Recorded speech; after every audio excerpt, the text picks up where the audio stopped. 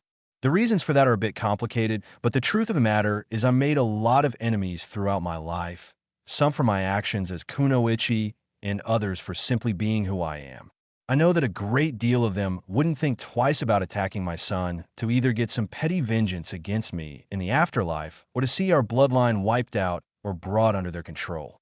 Either way, If anyone found out about your heritage before you were capable of defending yourself, your life would be in a constant state of danger, something I could never allow to happen, especially without me there to protect you. The same fact goes for your father, so please don't try to find out anything about who he is from the old monkey. You'll get a scroll from him when you reach Chunin rank if you haven't already. Just remember, my little maelstrom, your father and I loved you more than anything, even before you were born. When your father found out he was going to be a dad, he was literally bouncing off the walls in joy. Now, before I get distracted by my memories, you need to learn the truth about your heritage from my side of the family. As I said before, my given name is Kushina Uzumaki, but that's not my real name, or at least it's not my birth name. My real name is Kushina Kurosaki Ikeda, heiress to both the Kurosaki and Ikeda clans of the Yuzushiokura no Sato, village hidden by the whirling tides, of the Yuzu no Kuni, land of whirlpools. While the Whirling Tides village was one of the smallest of the hidden villages, it was also one of the oldest and strongest. That was mostly due to the three bloodline clans that lived there, the Ishida, Kurosaki, and Korea clans. All three clans were the oldest in the village, all being direct descendants of the village's legendary founder, who first gathered his children and their families together on the small island nation of Yuzu to form what would later become Yuzushiogakure. Despite their distant blood ties, the clans never truly got along, particularly the Kurosaki and Ishida clans. In the beginning, it started out as nothing more than an intense rivalry between the two families. But as years passed, they grew to hate one another. Civil war between the two clans, with the rest of Yuzushio stuck in the middle, seemed almost inevitable. But the two heirs of the clans sought a way to build a peace and mend the hatred between the two clans. Their names were Yuzu Kurosaki and Yuryu Ishida, your grandmother and grandfather. It was through this shared desire for peace that the two met and fell in love. Seeing their union as a way to reunite the clans and bring about peace, the two married in secret and produced an heir to both clans, me. Sadly, their hopes that my birth would lead to peace were shattered when the circumstance of my birth became known to the clans. Instead of forming a bond of family and love between them, my birth became a spark for hatred and betrayal. Accusations were thrown about one clan heir seducing the other in an attempt to steal the other clan's power, despite the pleas of both young heirs that it wasn't true. It all came to head when both clans soon ordered my death, claiming it was the only way to prevent the civil war from beginning. My parents refused and fled Yuzu, coming to Konoha, where they hoped to live out the rest of their lives in relative peace. Sadly, their desertion was the final straw.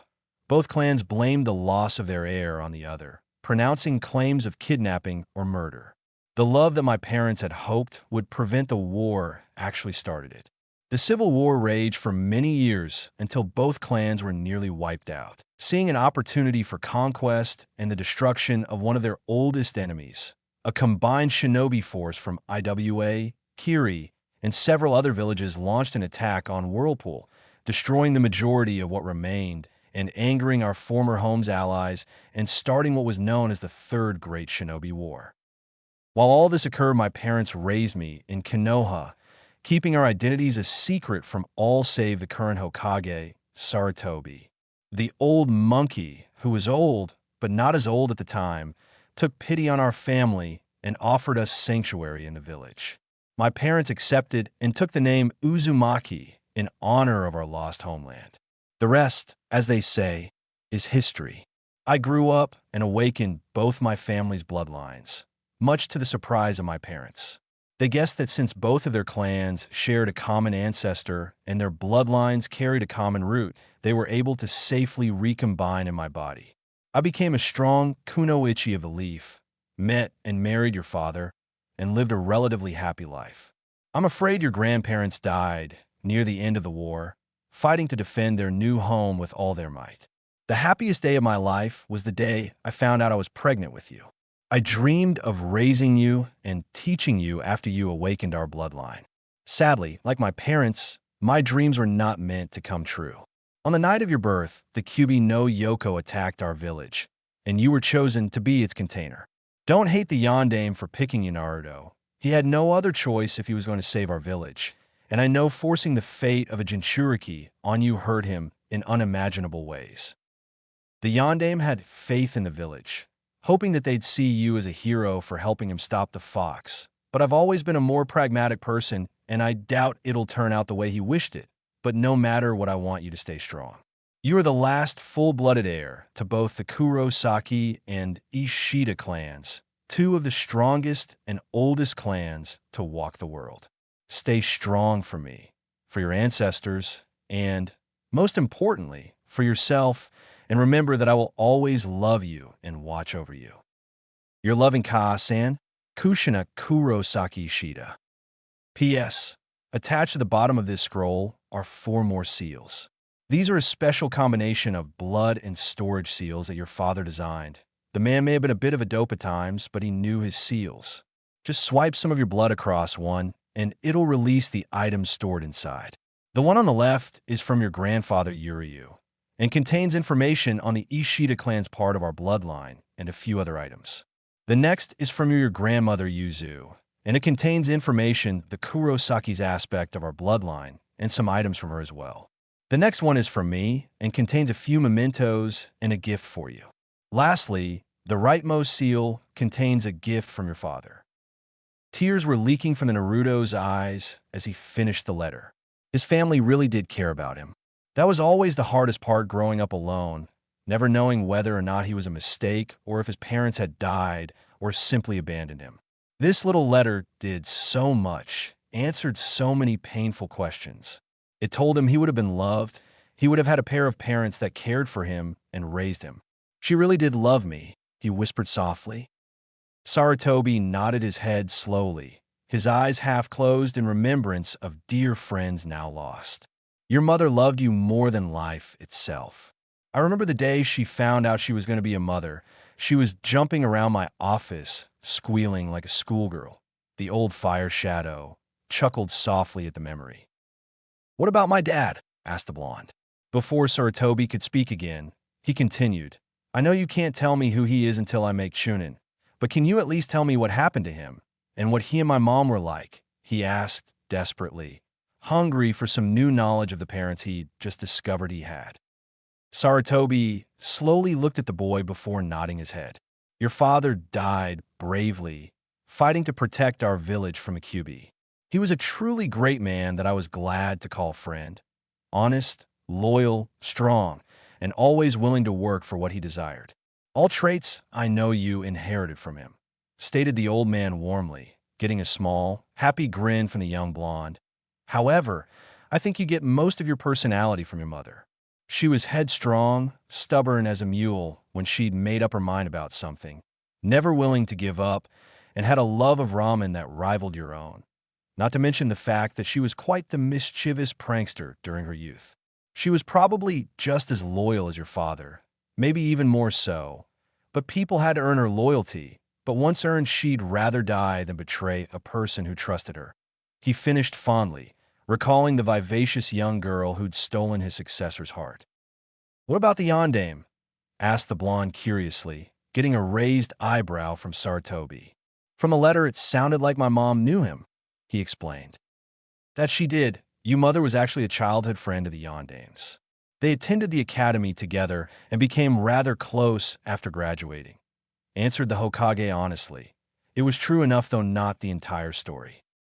The two sat for nearly an hour, the Hokage telling him stories about his mother, and occasionally bits about his father without letting out who he was.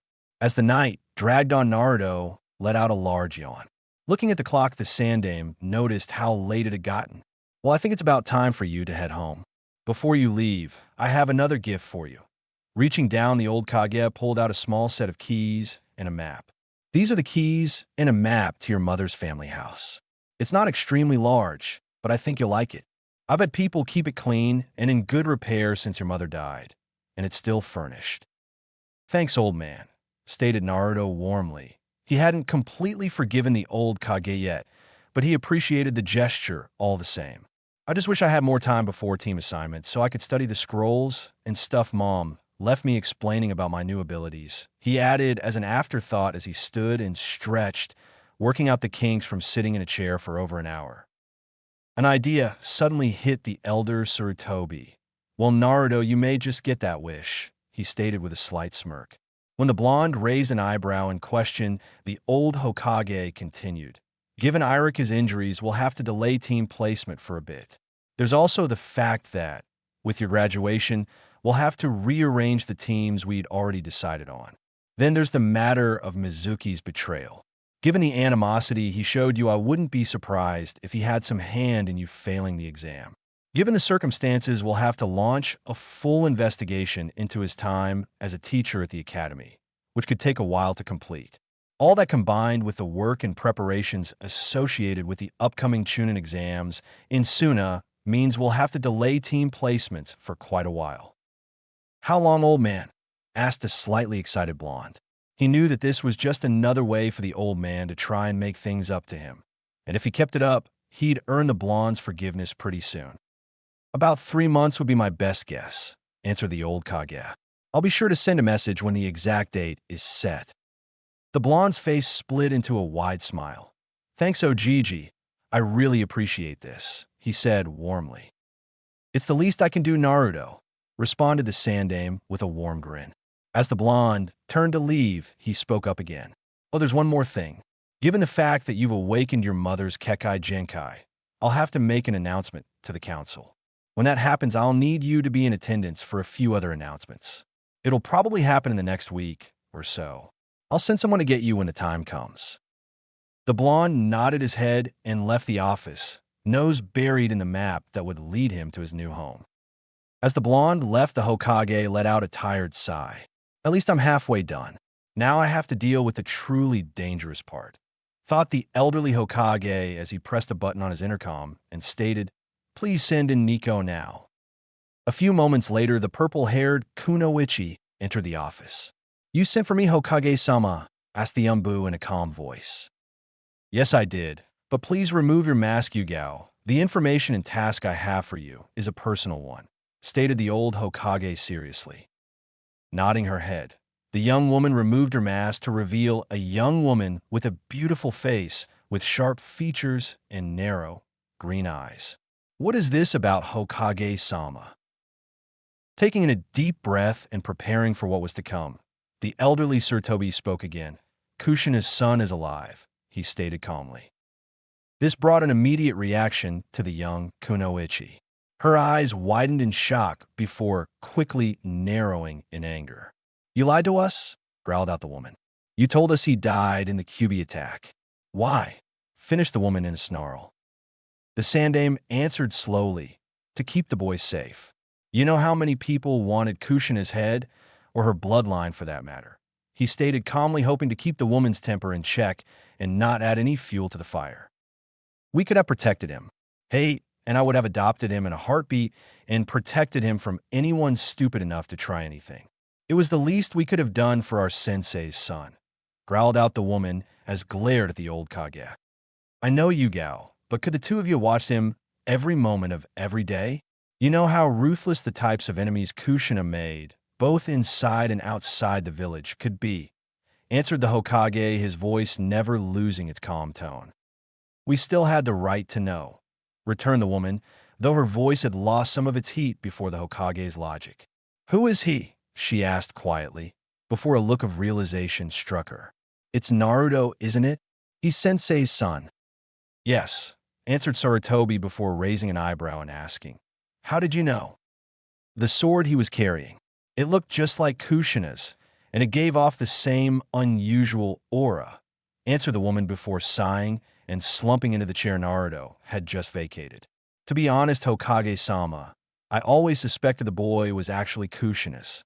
He acted so much like her, and I didn't really buy the bit about you giving him that name to honor her and her son's memory," stated the now exhausted Umbu. "You always were an incredibly smart girl, Yugao, and I know that Kushina would be proud of what you've accomplished," stated the old Kage fondly with a slight nod of his head. "Now I've a new mission for you. But bear in mind, it'll require you to leave Umbu for some time and go back to being a regular jounin." "What's the mission, Hokage-sama?" asked a now curious Yugao. I'd like you to volunteer to act as Naruto's team sensei, stated a grinning Hokage. Either you or Gecko would be the best choice, since you know more about Kushina's bloodline than any other active Jounin, and since Hayate's only a Tokubetsu Jounin, you're the one best qualified for the job. If you do choose to accept, I'm quite certain I can make it happen unless one of the other Jounin has some spectacular trick up their sleeves. A large smile split Yugao's face as she stood back up and saluted. I would be honored to accept this mission, Hokage-sama, stated the smiling Kunoichi. Excellent. Now here are the files for the rest of the graduating class. You'll need to select your other two genin carefully and have a good argument for them, since I can't show any favorites in the final decision. I hope you'll be able to create a good team with our young Naruto. There will be another Jounin meeting in a few weeks to finalize the new formations, instructed the old Kage as he handed her a small stack of files Chapter 3, stringing the bow. Late at night, Eastern Residential District, Konoha. Naruto had arrived at the Uzumaki household. Standing outside, the young blonde couldn't help but stare. The building wasn't that impressive, a bit big, yeah, but nothing extraordinary. It was a large two-story manor building, designed in a traditional style with a slightly slanted tile roof, and large front and backyards fenced in by a wood panel fence. It looked like it was probably built for a large or extended family to live in together. It was no mansion, but from looks alone, it could probably house over a dozen people comfortably. It was located in a small neighborhood in the eastern side of the village, within walking distance of the Hokage's tower and the village's main square. All in all, it seemed to be nothing more than a standard family or clan home. However, it wasn't the house itself that had caused the blonde to stop and stare, but what it represented. This was the house he would have been raised in, the place he would have called home. Finding out he'd had a family that loved him in a letter was one thing, but seeing something that actually proved and represented it was something else entirely. Taking a few deep breaths to ease his racing heart, the blonde walked toward the fence's gate. Looking at the small map the Hokage had given him, and the small note on the back that indicated the house's defenses, the blonde began to search for the small seal that was supposed to be on the gate. For what the note had said, all he needed to do was place a small bit of his blood on the seal when he first entered, and the house's seal matrix would allow him entry. He'd have to apply more blood to the matrix's main identification seal if he didn't want to have to prick his finger every time he wanted to enter the grounds, but that would come after he'd actually entered the house. After a few moments of searching, Naruto finally found the seal he needed. It was slightly hidden under the doorbell at the main gate, hidden out of normal sight, but easy enough to find if someone, particularly someone with shinobi training, looking for it knew it was there. Biting his thumb again, the blonde swiped a small amount of blood across the seal. A moment later, the entire gate glowed with a dull white light, signifying the security seals had deactivated. Taking in another deep breath, the blonde slowly pushed open the wooden doors of the gate before slowly walking up the path across the lawn to the front door. Removing the key the Hokage had given him, the blonde slowly unlocked the door and stepped inside to start exploring his new home. The first story of the house had most of the amenities: a kitchen, a dining room, a pair of bathrooms, couple sitting rooms, a large bath, and even a small library, while the second floor had over a dozen bedrooms and a couple more bathrooms. It was the main sitting room, however, that caught the young blonde's attention, or rather what was inside it. Sitting across the mantel on the side of the room was a large set of pictures. Naruto slowly approached the largest one in the center. Resting in the frame was a picture of 3 people standing in front of this very house. On the right stood a man dressed in a form-fitting white tunic and a set of white pants, both marked with blue stripes running throughout them, forming cross designs, and blue along the fringes. Across the man's shoulders was a short white mantle, also bearing the blue cross designs.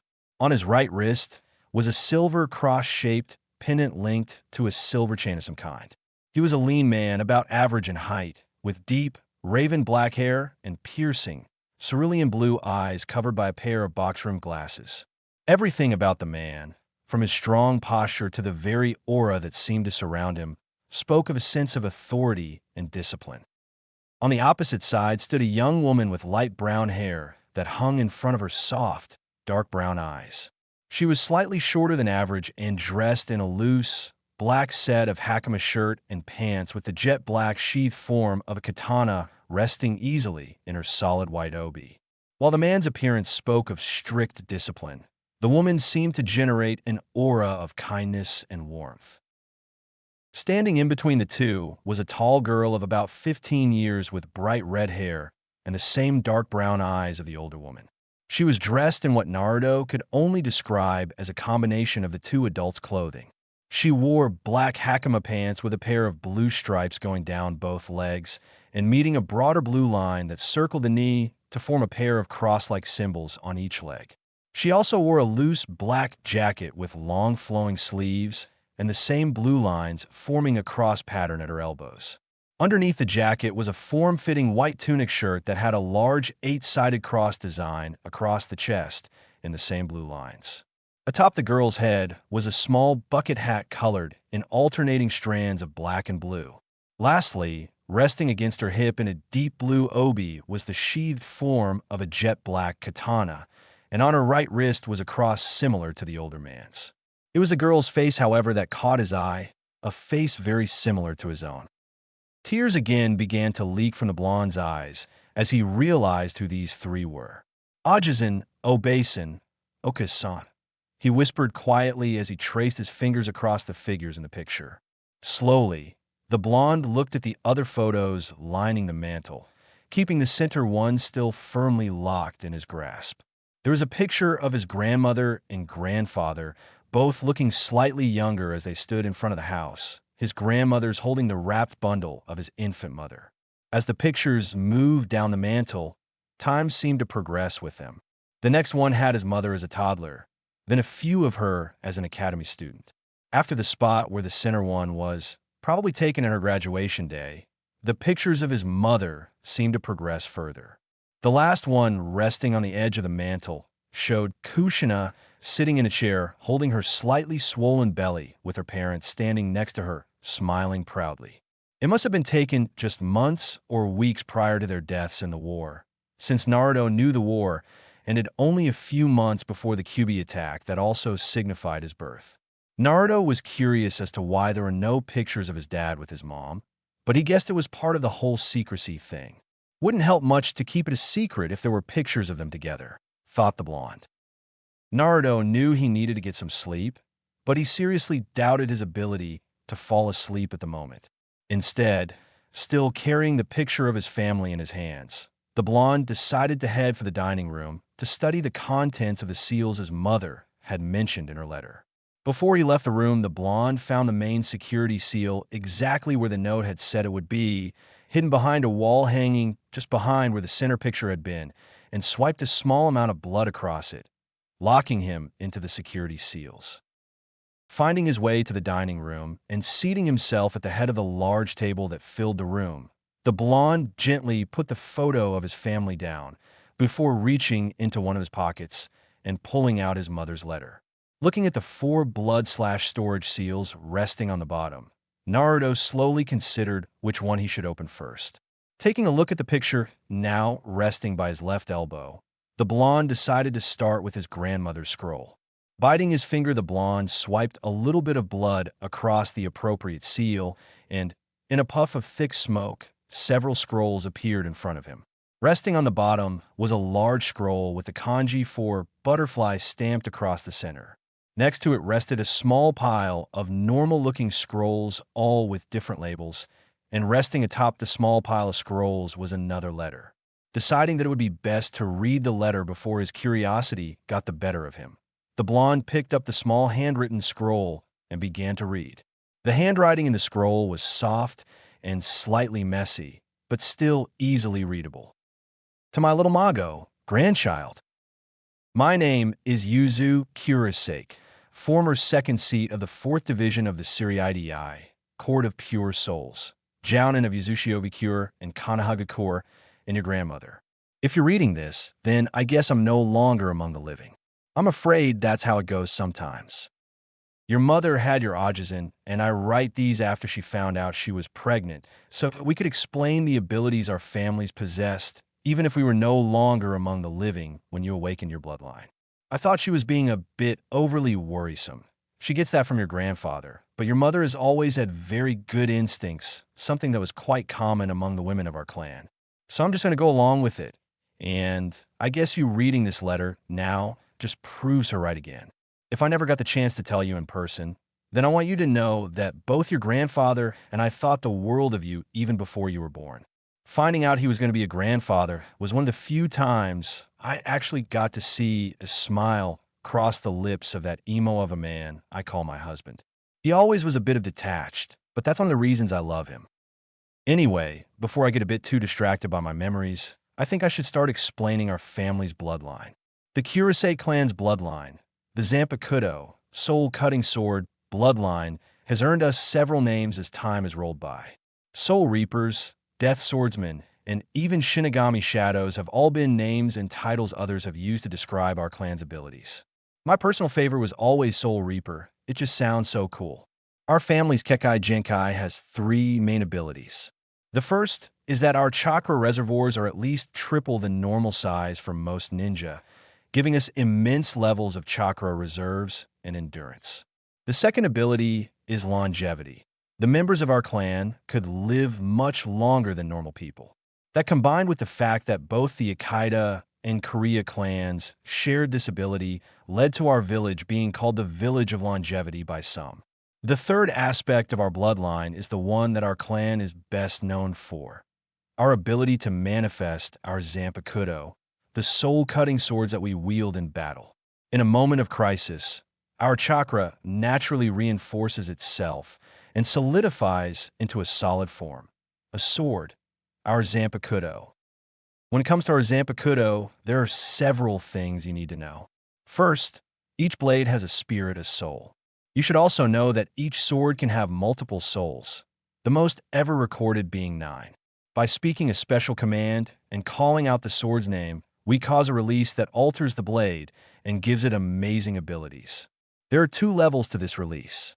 The first is called Shurkai, the initial release of the Zanpakuto's power. This form is activated as soon as the spirit within the blade acknowledges the wielder by granting him or her their name, and they're strong enough to hear the name in return. The second level is known as Bankai, or the final release. Unlike Shurkai, to release Bankai requires a great deal of effort and training. A ninja usually has to reach Chunin or even Jounin level before they're capable of unleashing the second state for even one of their Zanpakuto. The powers and abilities of the Zanpakuto's Shurkai and Bankai are related to the sword soul. In the history of the Kurosei clan, there have been hundreds of different Zanpakuto souls recorded, some repeating through generations at random, some being passed down family lines, and others being born only to a single individual. When neither of these levels are released, the sword is in what is called the sealed state. In this form, the blade has a couple of unique abilities as well. First, you can alter the sword's shape and size between that of a tanto, a wakizashi, a katana, or an odachi by channeling chakra through the blade and mentally picturing the desired state. It is also stronger and sturdier than any normal blade, and can even be used to channel your chakra. Second, the sword regenerates over time. Even if it is shattered into 1,000 pieces, the sword will eventually regenerate and return to normal, given enough time. Third, since our Zanpakuto are parts of our soul, we can wield them on a nearly instinctive level, making our clan natural swordsmen. This is just as true with our Shurkai or Bankai states, allowing us to wield their powers naturally as soon as we obtain them. However, it still requires massive amounts of training to fully master our blades, both in their sealed and released states. The Kurosei clan even developed our own style of kenjutsu specifically designed for wielding our Zanpakuto, but I'll explain that later. Finally, if anyone other than the sword's owner tries to wield our Zanpakuto, they'll be in for a rather nasty shock. Trust me, you'll want to see it when it happens if you've inherited anything from me. Our bloodline isn't the only thing I'm making sure you inherit from me. In the small stack of scrolls that are stored with this letter is our clan's fighting techniques called Zankinsoki. Zankinsoki is divided into 4 key aspects, each represented by part of the name. Zan represents our clan's sword fighting techniques. It is referring to our family's Kenjutsu style, named Zanjutsu, cutting techniques. It is a style that is entirely focused on mastering the use of our Zanpakuto. It is a fearsome style that takes advantage of both our clan's increased endurance and our sword's natural abilities. There are several techniques and substyles that focus on using the sword's ability to change size and shape while in combat. It also gives basic instructions on how to integrate the different Shurikai and Bankai abilities into normal combat. In actual combat, it combines our natural endurance with extreme speed and strength to create a truly dangerous combat style. Ken refers to hand-to-hand combat, or taijutsu. While not as often used by members of our clan who've awakened their Kekai Genkai and gained their Zanpakuto, our clan still instills a healthy study of taijutsu to make sure that we can fight even without our swords. Our clan style is called Hakuda, White Strikes, and it is a combination of several different taijutsu styles. It includes grapples, punches, kicks, elbow and knee strikes, dodges, blocks, and dozens of other offensive and defensive techniques. Hakuda is designed to be adaptable, enabling a wielder to be able to alter his style and confront any type of combat situation they find themselves in. So refers to movement techniques. Our clan developed a special school of techniques we call Ho-Ho step method that allows us to focus our chakra into our legs and feet in order to solidify the air beneath us and allow us to gain traction on thin air and stop ourselves from falling. The key technique to Ho-Ho is called Shuinpa, flash step, which rapidly accelerates the body's movement, allowing us to travel faster than the eye can follow, similar to the Shunshin no Jutsu, body flicker technique, most ninja use. Unlike the Shunshin, Shuinpa was designed for combat use, allowing us to close distances at incredible speeds. Lastly, Ki refers to ninjutsu and our clan's special techniques, known as Kido, Spirit, or Demon Way. Before I explain Kido to you, I should let you know that most of our clan had a powerful lightning affinity.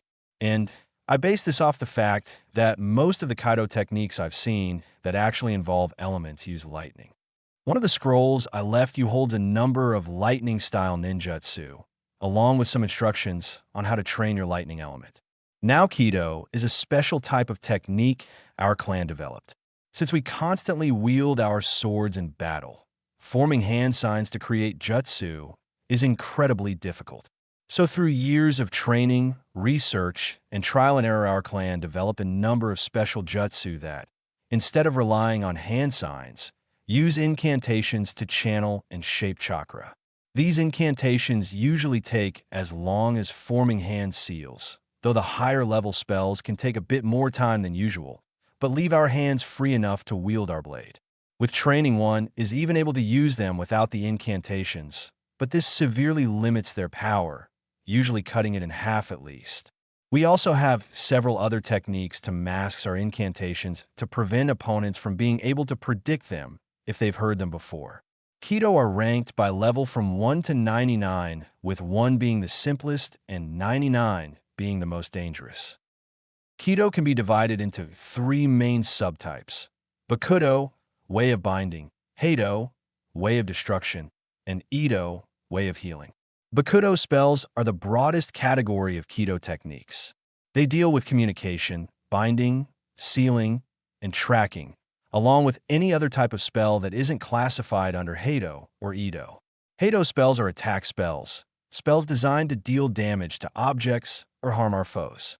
They mostly either attack using lightning, due to our clan's affinity, or using chakra directly, though there are a few that use the other elements as well. The last type of Kido is Ido, which are healing spells.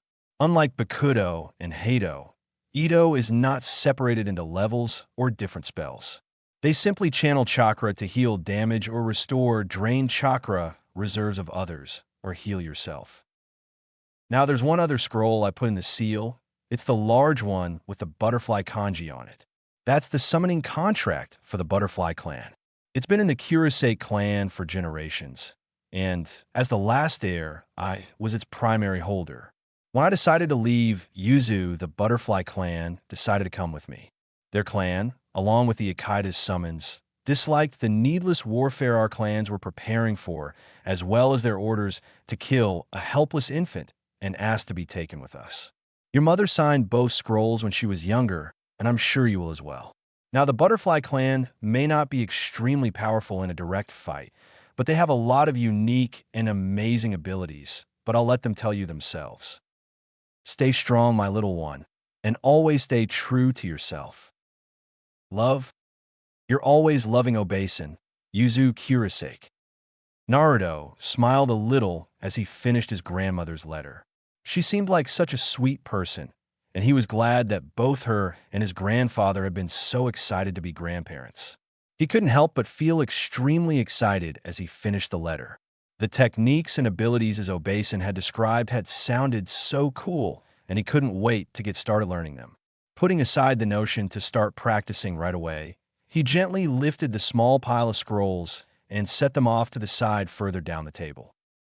I'd better open all the seals and find out everything that I'll need to learn before I get caught up in training, thought the blonde as he finished moving the scrolls.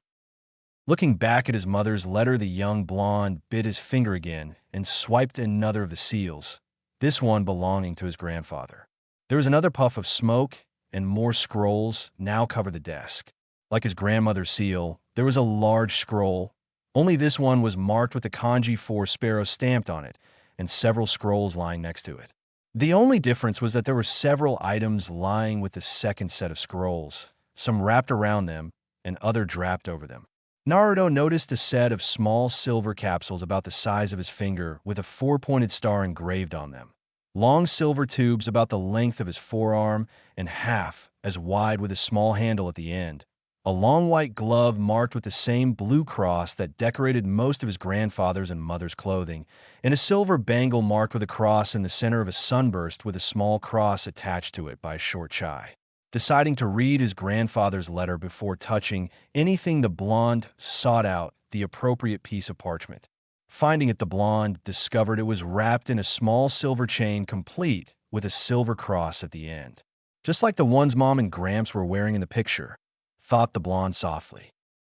Taking a slow, deep breath, the blonde unwound the bracelet from the small scroll. As the bangle came fully unwound, Naruto noticed a strange glint on the silver metal. Before, in a sudden flash, the small bracelet had suddenly wrapped itself around his wrist, the small cross dangling below and glowing in a gentle silver light for a moment. After a moment of futile struggling to remove the chain, the blonde decided to read the letter and hope it held the answer to what had just happened. The writing inside was crisp and done with a practiced hand, reinforcing the blonde's view of his grandfather as a strict person.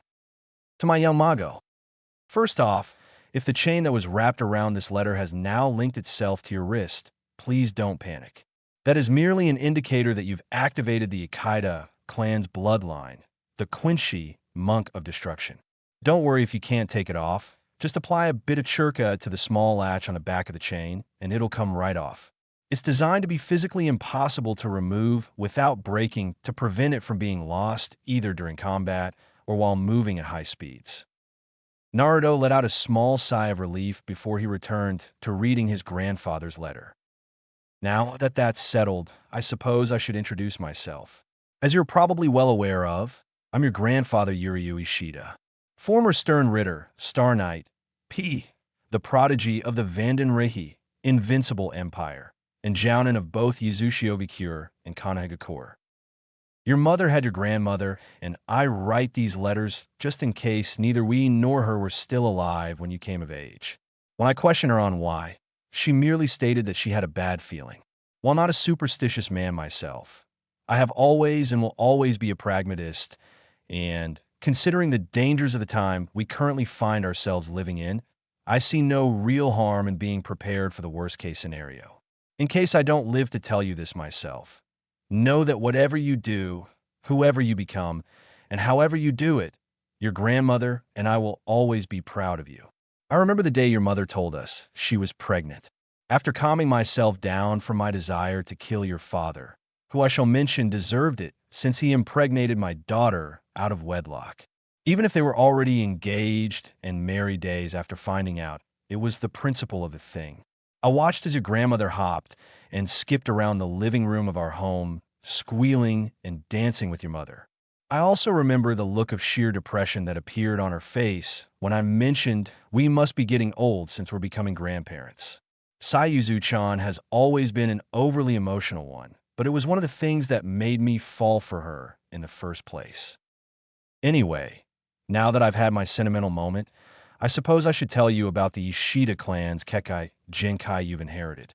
As I mentioned earlier, it is called the Quincy and has earned us a unique nickname, the Quincy, a slight alteration to our bloodline's name. As to the gifts our bloodline bestows on us, there are three major abilities. First, our clan members have a unique ability to draw an ambient chakra from our surroundings. As you know, all things release chakra on some levels, from the rocks and water to the trees, insects, and animals. All things release chakra on some level. This ability allows our clan to draw in that ambient chakra and convert it to our own uses, allowing us to refill our reserves much quicker than most. Second is our clan's longevity. We can live much longer than normal humans. This ability, combined with the fact that the other two main clans of our home village also possessed similar abilities, earned Yuzushio the nickname the Village of Longevity. Finally, due to our ability to absorb ambient chakra, our clan's own chakra is naturally more flexible than others. While this may not seem like much compared to some other bloodlines, the Akita clan used it, along with our own naturally creative and innovative nature, to make special tools that grant us a number of special abilities when we focus our chakra through them. The best example is our signature weapon. Before you read any further, it's best for you to see it for yourself. Focus some chakra into the little cross attached to the chain on your wrist and keep it flowing. Deciding to do as his grandfather's letter dictated, Naruto focused a bit of his chakra into the small cross resting against his wrist. The effect was immediate. The cross suddenly shot forward to hover over the palm of his hand and began to emit a large amount of bright, blue-white light. The light stretched outward from his extended hand, forming a long shaft of blue-white light about as thick as his forearm. The length of the shaft gently curved backward, forming a slight crescent shape before a thin strand of light connected the 2 points, forming a giant, simplified longbow made of pure chakra. Naruto stared at the bow for a moment before cutting off the chakra flow to the cross, and the bow instantly winked out. The blonde couldn't help but notice that he hardly felt any form drain from forming the chakra bow. Channeling the chakra back to the cross, the bow quickly reformed. Naruto curiously pulled back on the bow string. As the string reached its zenith, Naruto felt a slight. Pulling was the best word he could use to describe it, on his chakra. Allowing the chakra to flow through the pull, the blonde watched in amazement as a large, roughly arrow-shaped mass of chakra burst forward from his knuckles where he gripped the string. The end where the arrow met his fingers was a small fire of sparking chakra, and the tip was a broad point. Deciding to test his new weapon, Naruto took aim at a tree visible, though a nearby open window, more specifically a large knothole near the tree's center. The blonde was glad he'd opened most of the windows in the house to let some fresh air circulate through the slightly stuffy building, before slowly releasing his hold on the arched string. In a blur of motion and a flash of light, the arrow sped forward, out the window, and bit deep into the side of tree in the center of the knothole, right where the blonde had aimed. A moment after it hit, the blonde saw the arrow disperse into several motes of light, leaving behind only a deep scar and a slight burn mark in the wood, as the only side had ever existed. Grinning madly to himself, the blonde released the chakra forming the bow and returned to his grandfather's letter. Hopefully, you just witnessed the birth of your Quincy bow, the first stage of your Seishin Haiki spirit weapon, the masterpiece of the Ishida tool crafting. Each weapon uses one of our crosses as a focus to shape our chakra into a weapon. Like your grandmother's sword, it goes through 3 stages. The first is simply called Raikyu, Spirit Bow. This is the form you've just awakened, however, it is far from complete. The bow is the first weapon and Ishida learns to wield, believed to be our clan's founder's favorite weapon, But as we learn to master our abilities, we shape and alter it to suit us as individuals, turning each bow into an individual weapon. In order to complete it, you must go through a special training process using the Sanrei glove, the large white glove lying on top of one of the scrolls. The scroll itself explains how to make more and how to go through the test itself in more detail. While most wait until they have been Jinin for a prolonged period of time, usually going through it shortly before attempting to become Chunin, if you've inherited your mother and grandmother's stamina, then I'd say you could do it after about a month of training with your natural abilities. The glove acts as a dampener for your ability to absorb chakra from your surroundings, making it a lot harder to form your bow. After you manage to form a bow with the glove on, you'll go through a week of constant endurance, training, constantly drawing and firing the bow while maintaining it under the glove's effects. Even without the glove, this feat is taxing on both the physical body and one's chakra, but once completed, your ability to draw in chakra from your surroundings will have reached a new level, greatly enhancing your abilities in using your bloodline, allowing your bow to take on a solid form, the true first state of our bloodline. However, once this training is finished, the glove should never be removed unless under dire conditions or after mastering the second stage. Doing so forces our bloodline to go beyond its limits, and forcing us into what is known as the Quincy Retsudo Shuru, Destruction Sage, final form. The power this form grants is phenomenal, but once it has run its course, it will force your bloodline abilities into hibernation for a prolonged period and possibly end your life if your body is damaged badly enough. Forging the bow itself takes little to no chakra, thanks to the effects of our first bloodline, combined with the special design of the cross. The cross is naturally designed to focus our bloodline's ability to that point, so the chakra cost directly from us is negligible. Granted, forming Hairihi Bufuru, sacred destruction arrows, can take a toll if fired rapidly, but if you're anything like your mother and inherited your grandmother's reserves, it shouldn't be a problem for you. Since the bow and arrows are forged from our own chakra, wielding and firing them is like second nature to us, allowing near perfect accuracy with them from the very beginning. There's also a scroll among the pile I left you that details our clan's own archery style. The second stage of your spirit weapon is called the Saihaki, Holy Weapon. While the first stage focuses on improving your ability to harness and absorb chakra from your surroundings, the second stage focuses on learning to control and shape the chakra as it is absorbed. Through the training to unlock this stage, our clan learns to shape our chakra into a new weapon beyond the bow, a weapon perfectly suited for the individual, the Saihaki. Like solidifying the bow, the process of forging your Saihaki is a long and tiring one best left until you have obtained a degree of experience and mastery of your original bow. I beg you not to rush into it, particularly if you take after your mother's hot-headed nature. Each Saihaki is unique, with its own personal abilities and powers, though most tend to focus on ranged weapons. I myself was a bow wielder, further enhancing my own abilities through refining my bow in his second stage, while your mother manifested chains that could bind chakra as easily as flesh.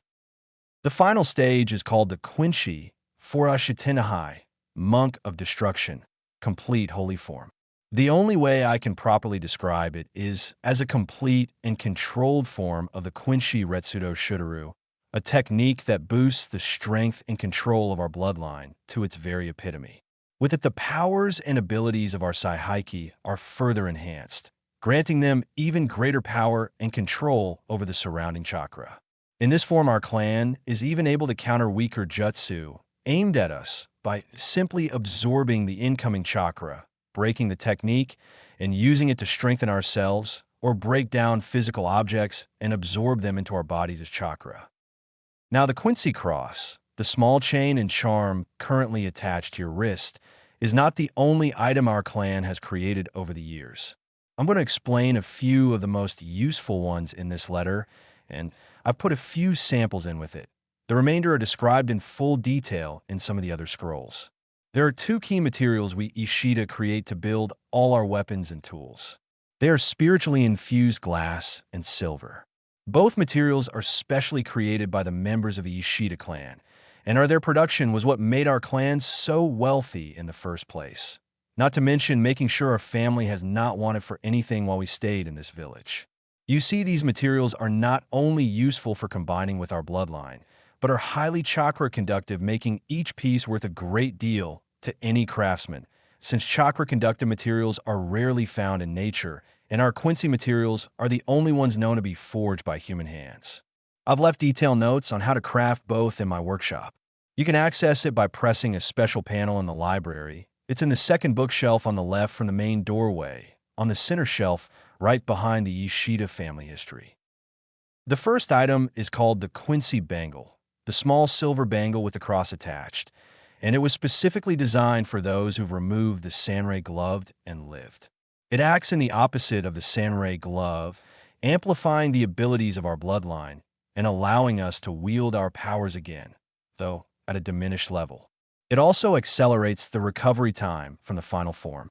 It's worth noting that those who survive the final form and regain their powers using this tool have often awakened their second stage with the process as well.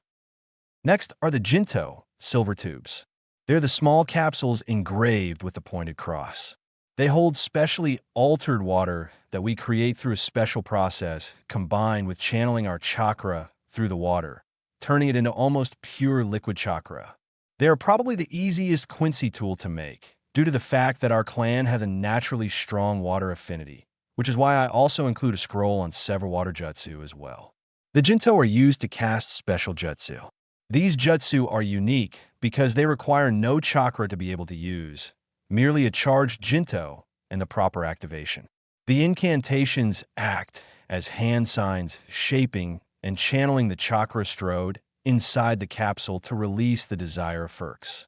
The scroll the strap of Jinto is wrapped around contains both the instructions for crafting the Jinto and a list of most of the known incantations for the spells.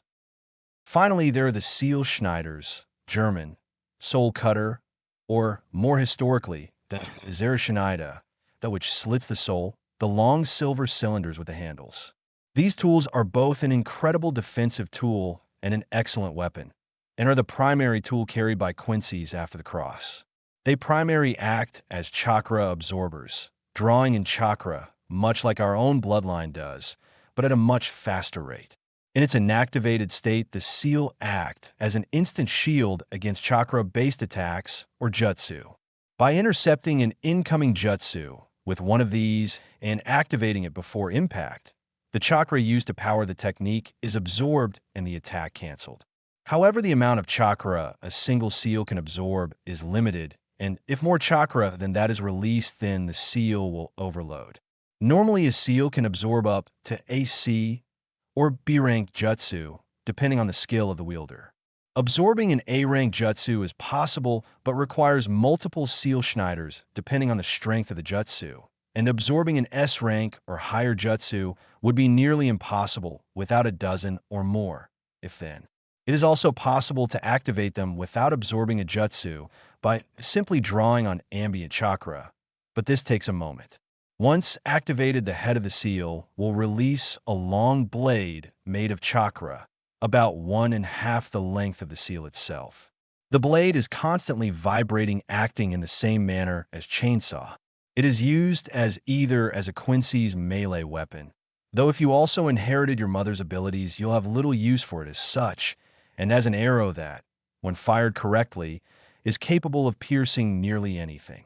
There are also several Jinto rituals that combine the Jinto with the seal for larger effects. Now, before you start to think that the Yoshida rely solely on our tools, we have also developed several unique techniques to fully utilize our bloodline as well. The most common is called the Herenkyaku, flying screen step. It concentrates chakra below our feet, greatly boosting our speed and jump strength, much like your mother's Ho-Ho techniques. However, our ability has a key advantage. While Ho-Ho can slow down a fall or allow quick turns while midair, the Akaida's Herenkyaku allows us to levitate on a small platform made of our own chakra. This is a very useful skill considering our primary abilities as archers, but must be used carefully since it can leave us highly visible and exposed to others' ranged attacks. The others are described more in the scrolls I left for you. Use them well. There should be one final item in the seal. The large scroll with the kanji for Sparrow imprinted on it. Is our clan's summoning contract for the Sparrow clan. When I decided to leave Yuzu, the leader of the Sparrow contract asked me to bring their contract with me, since they didn't want to be involved in a pointless war between kin, started because we refused to slay our own child. The Sparrows are a fierce and loyal summons. They served both me and your mother well, and I'm sure they'll do the same for you. Stand proud and true for you are Ishida and a Quincy. Your proud Ajisen, Yuryu Ishida. Naruto was smiling once again as he finished his grandfather's letter. I guess I know where I inherited my handyman skills, he though with a warm smile. The young blonde had always been good with his hands. It helped since he constantly had to do all the repairs and maintenance for his old apartment himself, since the old landlord refused to do anything. Guess I know now why the old team refused to help me, he thought, his mood souring slightly.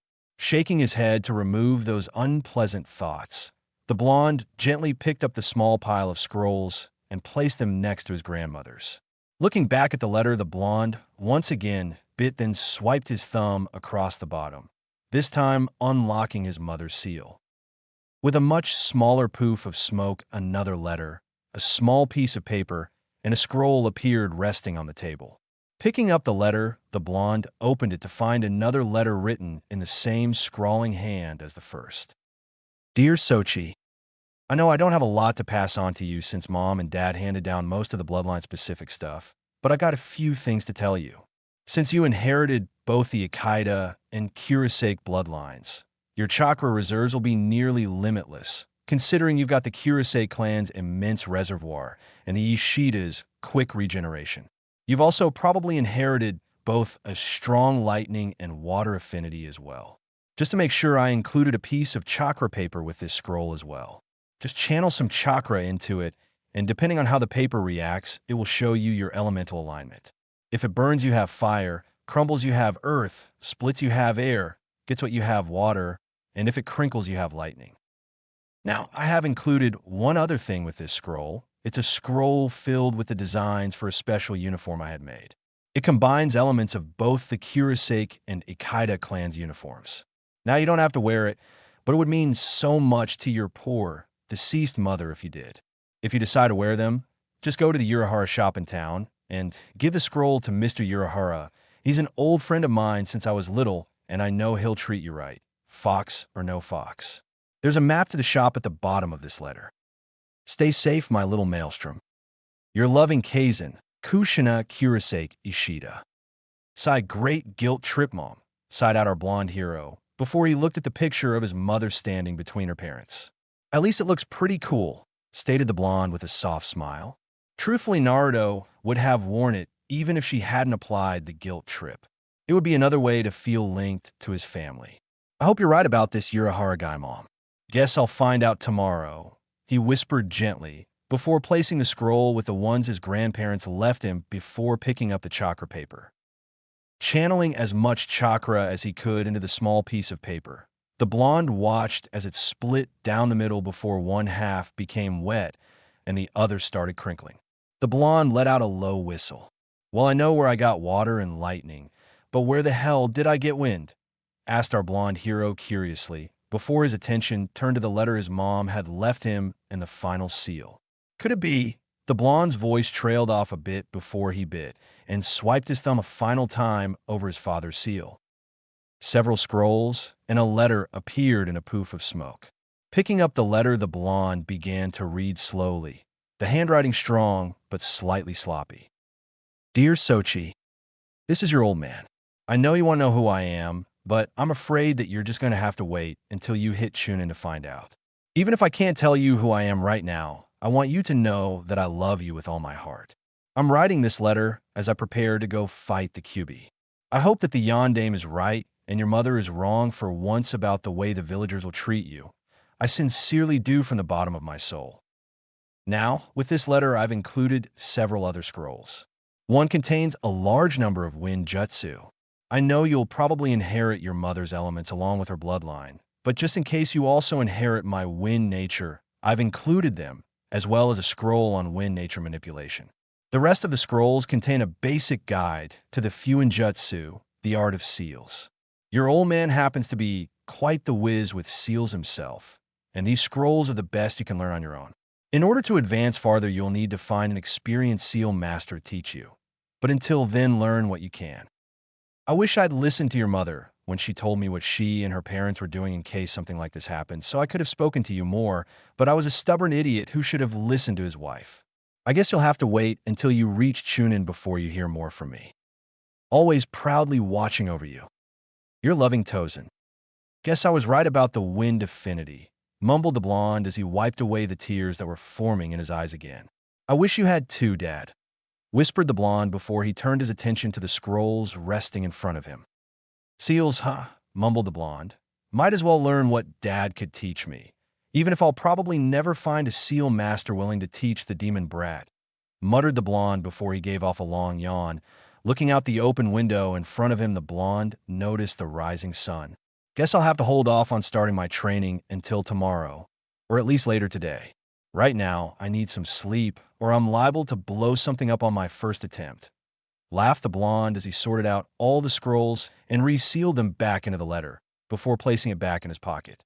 The blonde then went about closing and locking all the windows and doors in the house, before climbing the steps to where he'd found the master bedroom.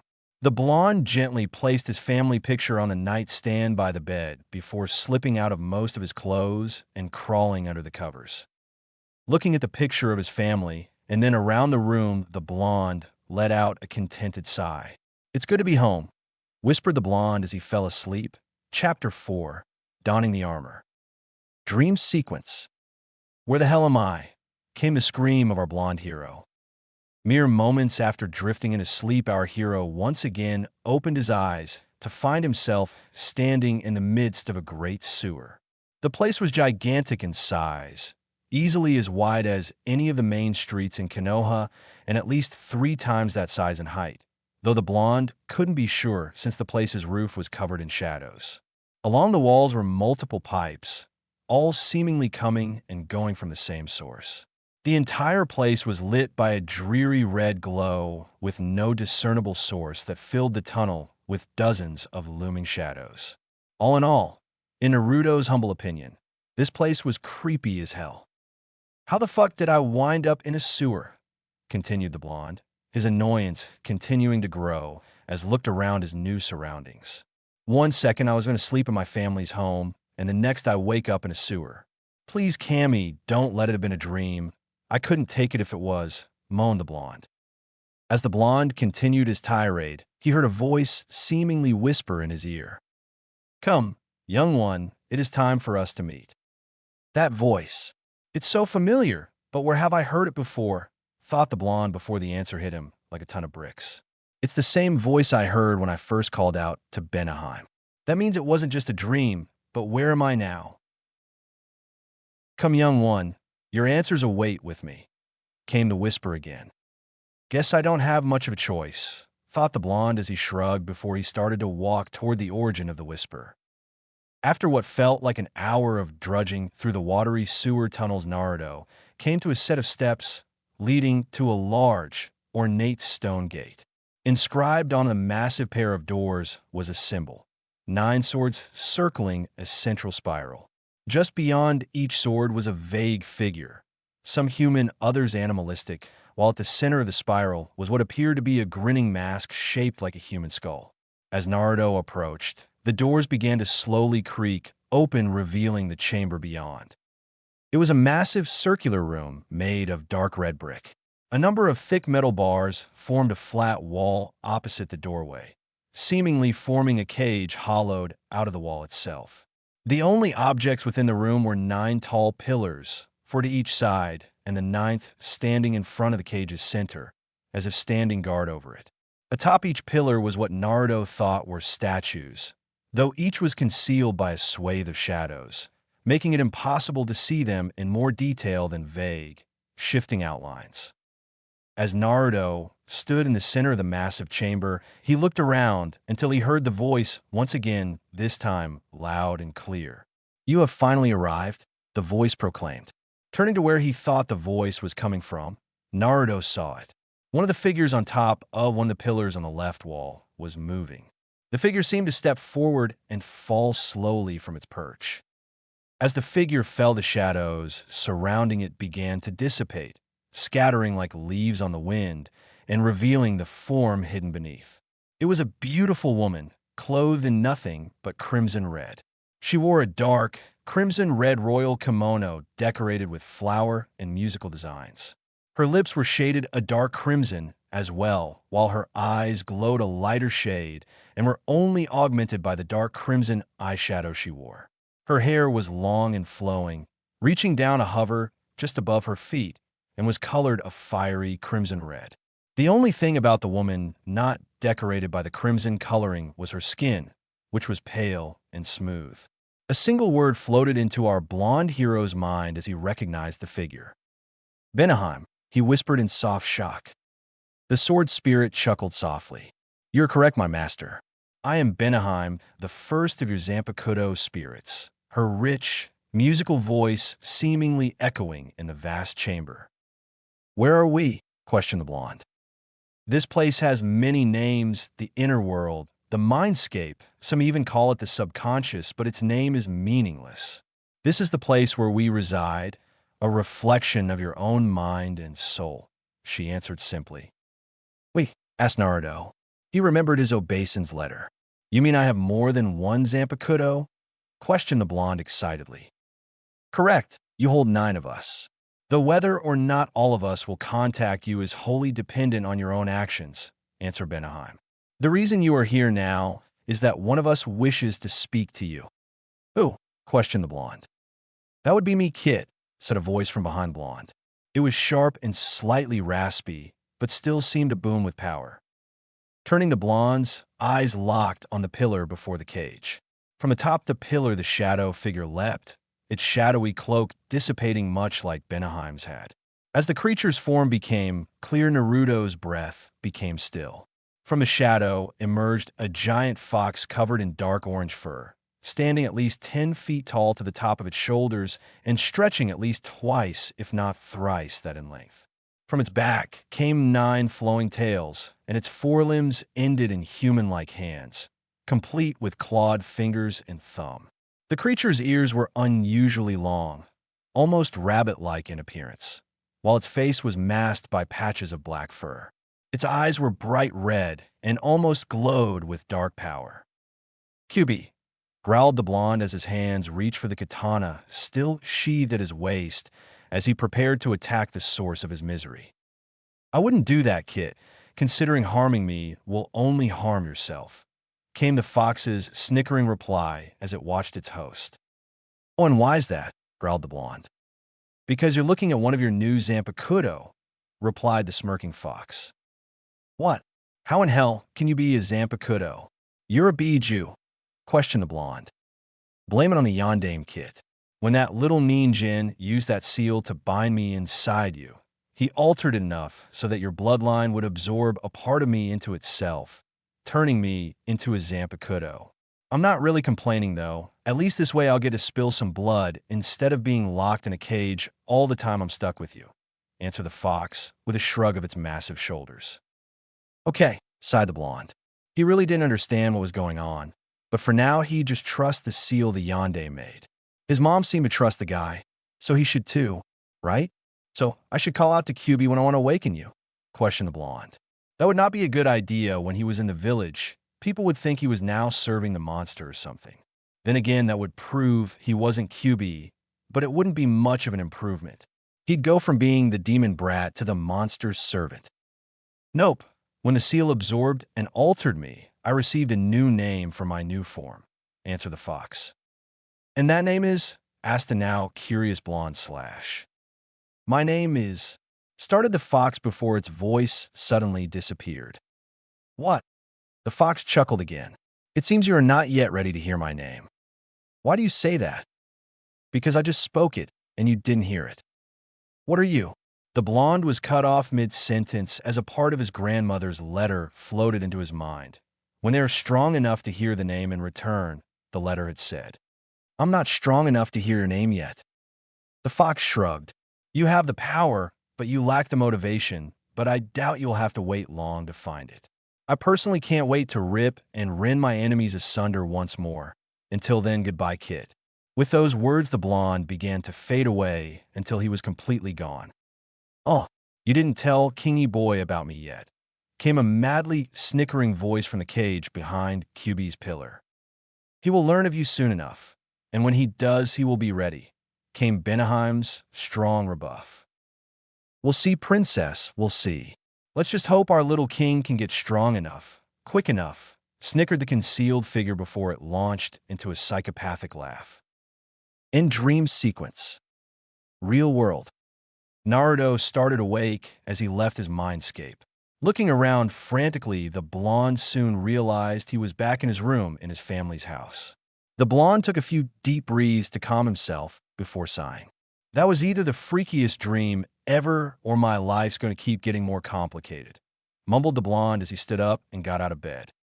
Looking out a nearby window, the blonde noted the sun was pretty high in the sky, just starting on its downward slope, meaning it was about 1 or 2 in the afternoon. He'd crawled into bed at about 6 or 7 in the morning, just as the sun was rising, meaning he'd gotten anywhere between 6 and 8 hours of sleep. "It's too late to start training today, but I don't want to just waste it. I know, I'll visit that Urahara shop Mom told me about in her letter," decided the blonde. He'd gone to bed with his clothes on, only discarding his jacket and trousers on the floor, so he didn't need a change. He made a mental note to send a few clones to gather most of his stuff from his old apartment before gathering his things to heading out. He placed his mother's letter in one of his pockets, while slipping his sword in the belt line of his pants. It wasn't a perfect fit, but it would do until he could get some new clothes. Hopefully this Urahara guy would be able to help him with the rest of his clothing as well. While the blonde liked the color orange, he knew it wasn't exactly a ninja color. It took the blonde nearly an hour to find the place, and when he did, he was less than impressed. The place looked pretty average to the blonde, a squat 2-story building with a green-tiled roof with a wooden shed attached to one side and a large, plain white sign over the front of the door that had Urahara Shop printed on it in large black kanji. It looked like just another general store from the outside. Taking in a deep breath, the blonde slid the door open and walked inside. Inside the shop was just the same as the outside, quite ordinary. The shelves were lined with most of the common goods, groceries, and whatnot. As the blonde walked around, he heard a soft voice speak up. Excuse me."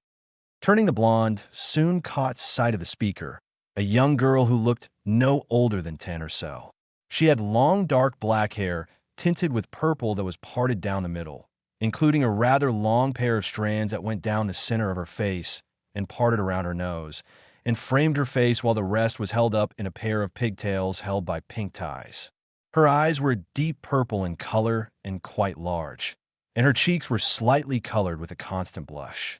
She wore a white shirt with the Urahara logo on the front and a knee-length, pink skirt with white polka dots. "Can I help you with something?" she asked softly. Naruto smiled softly. The blonde had always had a soft spot for kids, mostly because they never glared at him like the adults. Before he could respond, a loud voice broke in. "What are you doing, idiot? You're supposed to show the customer any specials we have." The newest speaker was a young boy, about the girl's age though slightly younger. He had bright red hair that was kept short and seemed to flow back against his scalp. He had small, beady black eyes that had a slight slant and thin red eyebrows, all combined to give him a constantly angry look. He also wore a white short-sleeved shirt with the same design as the girl's and blue pants that went down 3/4 of the way before being turned up. He was carrying a broom over his shoulder. "I'm sorry, Jinta," apologized the girl, "but I just met him and was giving a greeting." "That's no excuse, Yuru," responded the boy, shoving the bristles of the broom into the girl's face. An action that both the now identified Yururu and Naruto didn't like. Naruto had always hated bullies, a side effect of being on the constant receiving end of bullying himself when he first started the academy, and he wasn't one to let it happen right in front of him. The blonde stormed over to the preoccupied redhead, raised his hand, and smack! "Ow!" bopped the small boy right on the head. "Ow! Ow, ow, ow. What the hell was that for, you runny bastard?" growled the enraged Jinta as he rubbed the lump that was now appearing on his head. That was for picking on a girl, you little brat, responded the blonde, a tick mark already forming from the runny comment. Didn't anyone ever teach you it's not right for boys to pick on girls? Naruto, Uzumaki ladies and gents, last of the true gentlemen. Shut up. I'm the boss around here, and I can do whatever I want, roared the diminutive redhead, enraged at being scolded. Oh really? I had no idea you had such a lofty position in this shop, Jinta. I suppose I'll have to adjust your next paycheck accordingly. Particularly if you keep slacking off on your own jobs to pick on Yururu, came a new voice, this one thick and stern. Suddenly appearing behind and overshadowing the young redhead was a new figure. He was tall, easily 6 feet 5 inches, maybe even 6 feet 6 inches, and very well muscled, though without appearing bulky. He had dark black hair worn in cornrows connected to a pair of long sideburns and a large handlebar mustache. He wore a pair of thick, box-rimmed glasses covering his eyes, had thick eyebrows, and his skin was lightly tanned. He was dressed in a white, sleeveless shirt, dark gray pants, and a blue and gold apron. At the sight of the imposing man, Jinta began to stutter and quickly ran off. Turning his attention to the blonde, the man seemed to study him for a moment. Naruto got ready for the large man to either run him out of the store or try to overcharge him, the usual reaction to this kind of situation. He was quite surprised when the man spoke to him quite politely, even friendly. Hello, young man. My name is Tessai Tsakabashi. Is there anything I can help you with today? A little surprised by the friendly greeting, Naruto fumbled for a second before reaching into a pocket and pulling out the letter his mom had told him to give to Mr. Urahara. I was supposed to give this letter to a Mr. Urahara? This is his store, right? Asked the blonde nervously. It is. May I see the letter? Responded Tessai. The blonde nodded and handed the large man the letter. The man softly took the letter and opened it for a brief moment to scan it. His eyebrows rose slightly as he finished reading before he studied Naruto for a moment. I see. Please wait here for a moment while I deliver this to Mr. Urahara. Yuru, please look after our guest for a moment. With that, the giant turned and walked back into the store. Naruto stood and waited for a moment before the young girl spoke up. Thank you for helping me earlier. No one's ever stood up for me like that before, she stated softly, her eyes never leaving her feet. Naruto gave the girl a warm grin before reaching down and patting her head affectionately. No problem. If the little baka gives you any trouble again, just let me know.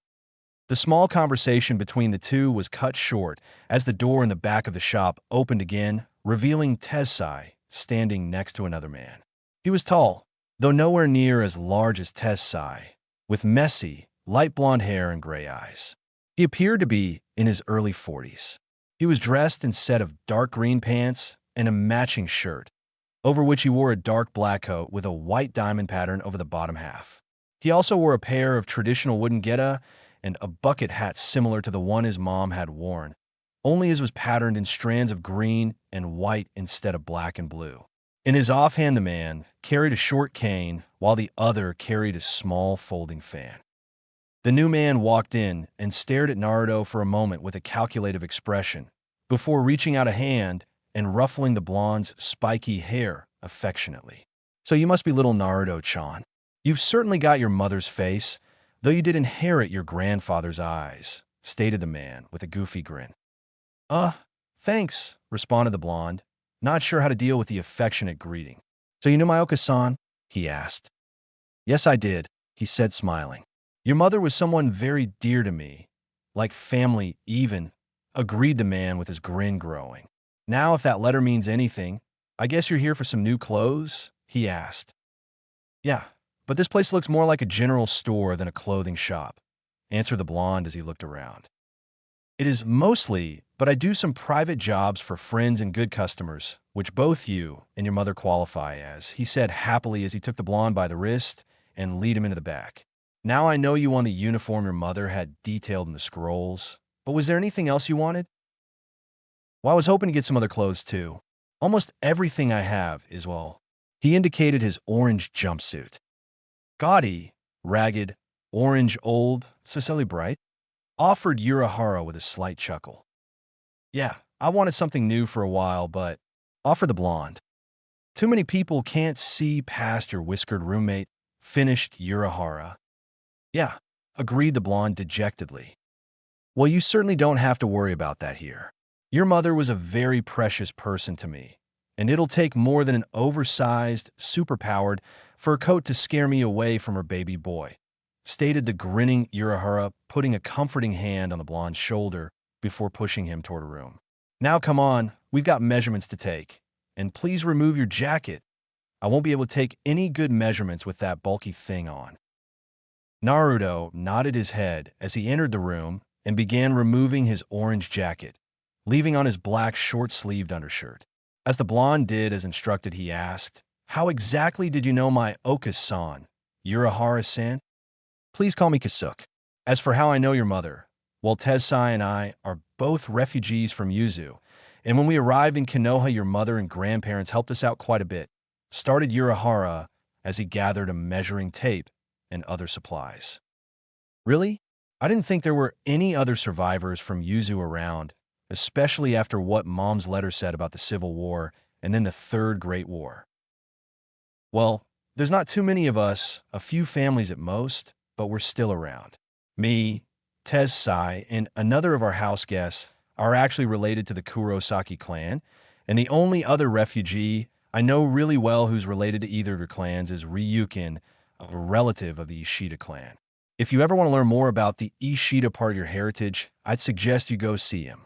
He works as one of the main directors over at the hospital. So that means we're related? Asked Naruto curiously. Yup, though probably pretty distantly, answered Urahara. Why do you say that? Because I'm actually a bit older than the Sandame, making me old enough to be your grandfather, answered Urahara with a smirk. Really? Questioned a shocked Naruto. But how? You forget about a part of the Kurosaki clan's Kekai Genkai, an extended lifespan. Even those without a Zanpakuto can live to be well into their hundreds, answered Kasuk plainly, before he took a look at the sword tucked into Naruto's belt. Speaking of which, your Zanpakuto is the spitting image of your mother's. Have you heard any of its names yet? He finished curiously. Just one, but I think I'm close to awakening another, answered the younger blonde with a small smile of pride, happy his sword resembled his mother's. Oh really, which one? Benaheim, answered the blonde simply. You've heard from her already? Asked Kasuk a little surprised. Yeah, is there something wrong with that? Asked the blonde with a small frown. Benaheim was supposed to be his mother's favorite, and he didn't like the idea of someone insulting it. Nope, just a bit surprising, answered Kasuk with a soft grin. Seeing the curious look the blonde was giving him, he elaborated. First, that blade was your mother's favorite. It was actually the sword, along with her hair, that earned her nicknames like Benicio, Crimson Tide, and Benishi, Crimson Death. Thought her favorite was the one she earned in the academy, a Kai Chichio no Habanero, red hot-blooded habanero, for her hot red hair and even hotter temper, he added with a slight chuckle before he became more serious. That sword is also called the Royal Zanpakuto. Why's that? Asked Naruto. Because only a direct descendant of the clan's ruling family can awaken that sword. Back when Yuzu was in its prime, it was a requirement for the Kurosaki clan head to have Benaheim as one of their Zanpakuto. Wicked, whispered the blonde with a slight grin. The two continued to talk while Kasuk took the needed measurements, which took about an hour to finish completely. Urahara said he'd have everything finished in a few hours and suggested the blonde do a little shopping around the store while he waited. Naruto nodded. Do you guys have ninja equipment here? I've needed to get some new equipment for a long time, but most of the stores. The blonde trailed off again. Afraid not. The licensing and stuff to sell normal ninja equipment is too much of a pain to get filled out, but I do know a nearby store that won't turn you away, stated Urahara with his usual grin as he tapped a finger to his chin. The man then called out, Tessai. The giant appeared in less than a second. You called, he stated calmly. Could you lead Naruto to the 10-point shop? When you get there, could you explain everything to Kitiru for me? I'm sure he'll want to know his old friend's grandson is still alive and kicking, asked the elder blonde. Of course, sir. agreed the larger man before he turned to Naruto. If you'll follow me, Naruto-san. Naruto nodded as he put his jacket back on and followed the giant out of the store, making sure to wave goodbye to Yururu and saying he'd be back later. As the two walked, Naruto decided to ask a question. So who is this Kitaru guy? Is he another friend of my mom's? Kitaru-san did indeed know your mother, but he was actually more of a friend of your grandfather, answered Tensai, before coming to a stop. Ah, here we are. Naruto looked at the building Tensai had stopped in front of. It was a plain storefront, painted a solid, dark red with a circular sign hanging over the doorway, which had 10 kunai, each pointing outward to form a weird star design, and a second smaller sign connected to the bottom of it that read, 10-point weapons. The front was pretty solid and bereft of any decorations or advertisements, and the two large windows were made of dark, stained glass. Like the Urahara shop, Naruto wasn't very impressed. That is until he followed Tensai inside. As soon as the blonde entered, his jaw dropped. Surrounding him were rows upon rows of weapons, swords, kunai, shuriken, and anything else one could imagine lined the walls. There were also containers for other normal ninja supplies like exploding tags, soldier pills, and ninja wire, though they were overshadowed by the sheer number of weapons filling the shop. As Naruto continued to stare, Tensai released a small chuckle. Impressive, isn't it? He asked. When the blonde only nodded, Tensai continued. Kitaru and his family are some of the best weaponsmiths in Konoha, if not the world, and they are very protective of who gets to wield them. That's why they disguise the storefront to look so lackluster. Better to keep away those who just want an oversized trophy or mantelpiece, explained Tensai as he led the blonde to the back of the shop where a counter was. Standing behind the counter was a young lady who looked maybe a year or two older than Naruto. She was a bit shorter than Naruto, standing about 5 feet 3 inches or maybe 5 feet 4 inches, and was well built, with lean, strong muscles visible on her arms and legs. She had long, dark brown hair gathered into a pair of large buns on top of her head and light brown eyes. She was dressed in a sleeveless, pink Chinese shirt and dark green shinobi pants with a Konoha hite wrapped around her forehead, slightly covered by her bangs. The girl was currently reading a magazine until she heard the door open and the pair approach. Looking up, she instantly recognized the large man. Hello, Tensai-san. How are you? She greeted pleasantly, before she turned her attention to Naruto. He felt the girl give him an once-over before her eyes seemed to linger on the sword resting on his hip. Hello, Tenin-san. Could you get Kitaru-san for me? There's something I need to speak with him about, asked Tensai politely. Sure, Gramps is in the back working on another project. Hold on, and I'll go grab him, agreed the bun-haired girl as she headed into the back of the shop. A few moments later, she returned accompanied by a large, elderly man. The man looked to be in his late 60s, but despite his age, he stood tall and straight, reaching at least 6 feet 3 inches with a straight back, and was covered in muscle. His hair was a light gray in color and surrounded a massive bald plate taking up the front of the man's head, leaving only his sides with bushy hair and a short beard covering most of the lower half of his face. His skin was deeply tanned by hours near a forge, and he had more than a few scars on his exposed arms. The man was dressed in a smith's apron over a white sleeveless shirt and dark gray pants. Yo, Tensai, greeted the older man with a gravelly voice before he noticed Naruto and asked, What's with the gaki? Did you and Kisuk take in another stray? He asked with a short chuckle. Not exactly, Kitaru-san, answered Tensai before he spoke to Tintin. Tintin, Naruto here is in need of some new equipment. Would you mind helping him with his shopping while your grandfather and I talk? Tintin looked at the larger man before shrugging. I guess so, before she walked over to Naruto and indicated for him to follow her. As the two walked, Tintin asked, So what exactly are you looking for? A bit of everything, really. The owner of the store I usually shop at has been less than nice to me, so I haven't been able to restock on my equipment for a long time, and since I just graduated from the academy, I figured I needed to restock on all the essentials, answered the blonde. Tintin nodded her head and started to lead him around the shop, explaining some of the products as they walked. When they were just about finished, she asked him another question, That's a really nice katana you have on you. Where'd you get it? Naruto stopped for a minute. How do I explain I materialized a sword out of my chakra? He thought to himself before he answered. It's part of my family's bloodline. It's my Zanpakuto, he answered shortly, which caused the girl to instantly stop. Why you have a Zanpakuto? She asked hesitantly. Naruto nodded. Which means you're from the Kurosaki clan? Questioned the girl again. Naruto nodded again. But I thought the last member of that clan was Kushina Uzumaki.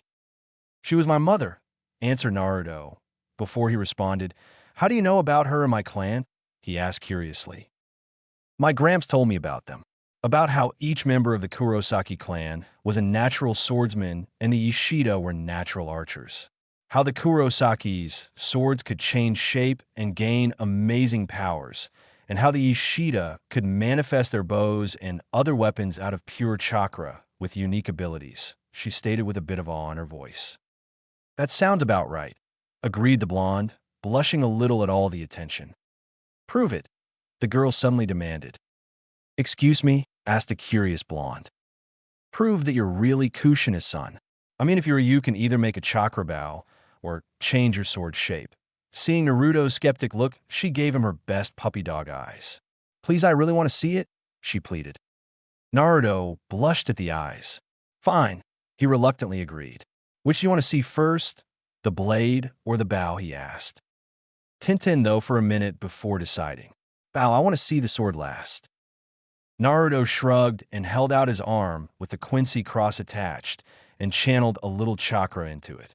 Instantly, the giant bow made of blue-white chakra came into existence.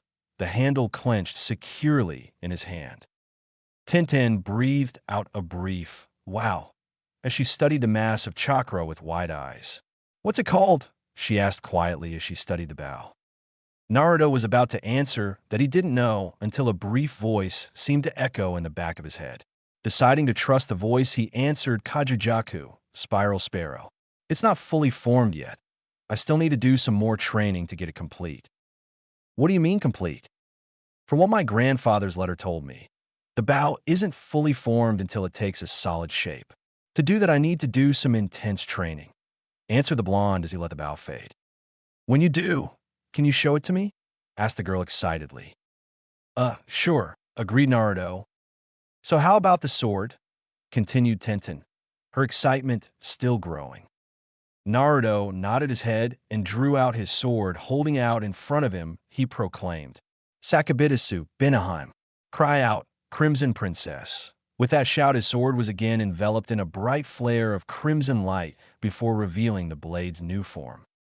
Wow! Tintin breathed as she studied the blade, her face inches away from it and her eyes filled with stars. It's beautiful. The steel of the blade is perfectly tempered and forged. The blade is sharpened to perfection. Its body is slim but still expertly strong. The decorative bend to the hilt is perfectly placed to help ensure it doesn't interfere with the grip, and the U-guard is thick enough to prevent the hand from slipping onto the blade without interfering with the sword's movements. The girl continued to rant on and on as she studied the sword. This girl is obsessed, was Naruto's slightly panicked thoughts as he watched Tintin. Binaheim's a real beauty, all right. He finally agreed, trying to stop the girl's rant. I can't wait to see what my other swords look like, he added as he sheathed the blade, and it returned to its original formal in a smaller flash. Other swords? Questioned a confused Tintin, a little disappointed that Naruto had sheathed the sword already. Yeah, a part of the Kurosaki bloodline is that each Zanpakuto can have multiple forms. I personally know mine has at least one other, and I'm working on unlocking it. According to my grandmother's letter, the most a sword can have is 9 forms. He explained, only to stop dead when he saw the girl was giving him another dosage of the puppy dog eyes technique, this time larger and stronger than before. Please, you have to promise to come back if you awaken any others and show them to me. Pretty please, the weapons enthusiast nearly begged. Sure, Tinin-san, I promise, he assured her. Yahoo! She cheered before leading Naruto back to the front. Gramps, guess what? This guy's Kushina's son, she told her grandfather excitedly. So I've heard, nodded the older man, before he looked at the young blonde. You got your mom's and grandma's face, kid, not to mention your granddad's baby blues. Don't know where you got the hair from, though. Probably your old man. I wouldn't be so sure. The Kurosaki clan was very diverse when it came to physical appearance. I knew main branch Kurosakes with blonde, black, silver, orange, and even one with pink hair back before Yuzu fell. Tessai interrupted. Kitiru just shrugged. Tessai said you were a good friend of my grandfather? Asked the blonde curiously as he laid his purchases on the counter. I sure was. Well, more like a business partner, really, though we were friends too. He would make that special silver of his, and I'd shape it into anything he needed or buy it off of him to make it into weapons. It's been years since I've got to handle some good sheet of silver. That stuff was magical to work with. The old smith smiled wistfully as his eyes got a distant look. A moment later, a curious look entered his eyes. You wouldn't happen to know how to make it, would you, Squirt? My granddad left me the instructions to make it, but I haven't got a chance to learn to yet, answered the blonde. Well then, I'll make you the same deal I had with Yuryu. You promise to sell any excess silver you make to me for a fair price, and I'll make whatever tools you need at a good discount, offered the man, extending his hand. Deal, agreed the blonde, shaking his hand. Glad to hear it. Now let's ring all this up. Since we made our deal, you get a nice little discount off your purchase here as well. A few moments later, the blonde and giant were heading back to the Urahara shop. He seemed like a nice person, though Tintin was a little bit obsessed with weapons, observed the blonde. Tessai gave a slight chuckle. I'm afraid it's a family trait. Kitiru is just as bad. Only his obsession is with the materials he uses to forge weapons instead of the weapons themselves, he offered. Though I'd be careful around Tintin now. Her obsession with your weapon might grow into something more. He finished with a slight smirk, barely visible beneath his giant mustache. Naruto blushed slightly at that. Tintin was pretty cute, and if she became interested in him like that, best not to think about it until the time comes. When the two returned to the Urahara shop, Tessai told Naruto that he should probably do any grocery shopping he needed to do while he went to check on Kisuke's progress. Naruto had agreed, and Yururu had eagerly helped him picking out the best merchandise at the lowest cost. When the blonde had admitted he didn't know how to cook too, while the girl had disappeared for a minute before reappearing, carrying a book called 100 Simple, Tasty, and Filling Recipes which she offered alone to the blonde. Naruto had thanked her and promised to return it later. After about a half hour of shopping, the blonde was almost done when Tessai returned asking for him to come back to make sure everything fits. Naruto had agreed and handed his bag of purchases to the man to hold on to. A few minutes later, Naruto was standing in the fitting room, wearing what one could call a carbon copy of his mother's clothes. Loose black hakama pants with blue lines forming four-sided crosses on his knees. His zanpakuto sheathed in a dark blue obi wrapped around his waist, a tight, white tunic shirt with a blue 8-point cross on the chest, and a loose, black kimono jacket with the same blue cross designs on his elbows. Kisuke was smiling proudly. I have to admit this outfit has always been my proudest work, a blend of Yuzu's greatest clans into a beautiful new whole, just like your mother. But something's missing. He finished rubbing his chin before he snapped his fingers. Of course, I nearly forgot. He went to a small closet and pulled out a blue and black striped bucket hat. My personal touch, he added, plopping it on his head. So how do I look? Asked the blonde as he stared at himself in a mirror. Kisuke gave him a thumbs up. Very impressive, Naruto-san, agreed Tessai. Nice, squeaked Yururu shyly. Like a running monkey dressed in fancy clothes, was Jinta's remark before he got bopped by Kisuke. You are very much your mother's son, came a new, very deep voice. Naruto instantly scanned the room, looking for the source of the new voice. To his surprise, the only other occupant besides himself and the Urahara shop crew was a black cat lounging in on a nearby window. Who said that? Questioned the blonde. I did, of course, responded the cat in the same deep voice. Naruto stared at the black cat for a moment, blinked a couple times before turning to the Urahara crew and asking, Did that cat just talk? The others nodded, while Kisuke offered, Naruto meet Yuruchi Shihoin, the final resident of a Urahara shop. Naruto blinked again. A talking cat is your other roommate? He asked before adding. How can a cat be related to the Kurosaki clan? The cat actually began to laugh at that. I'm not a cat, my boy. I just like looking like one. I'd be happy to show you my true form, though it may be a little surprising. With that, the cat erupted into an explosion of white smoke. When the smoke started to clear in the cat's space, stood a beautiful young woman in her early 20s. She was lean and well-muscled with proportions that would make most men drool, and she stood a slightly petite 5 feet 2 inches. She had long purple hair kept up in a ponytail, sharp features, and yellow, cat-like eyes. What surprised the young blonde the most was the fact that she was but naked.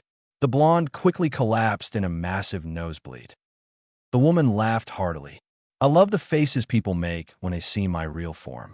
They always assume I'm a male because of the voice. She laughed. Her voice was now a husky purr instead of a deep bass.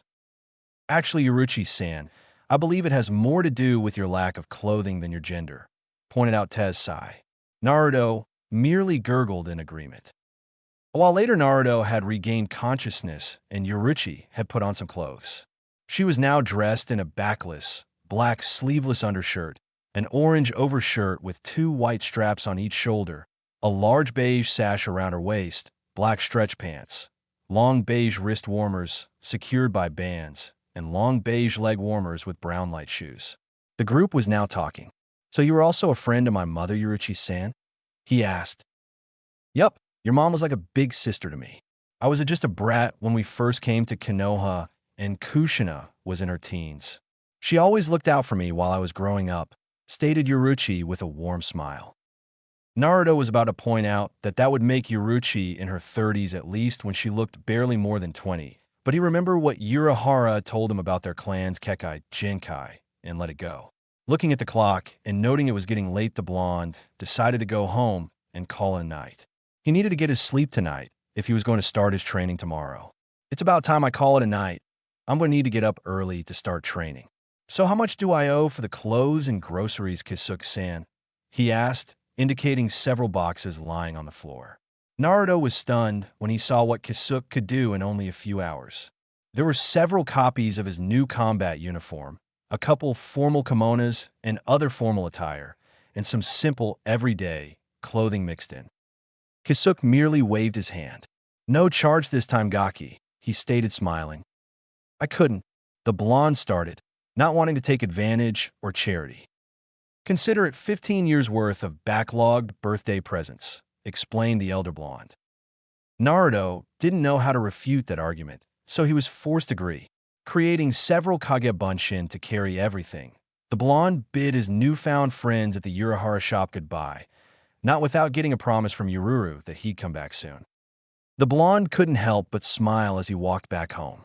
He got some new clothes, new equipment, and, most importantly, new people he could consider precious. Chapter 5, Facing the Future. After his visit to the Urahara shop and the 10 Points weapon shop, Naruto had returned home and started unpacking his things. Luckily, the blonde soon found that his shadow clones were pretty useful for menial labor.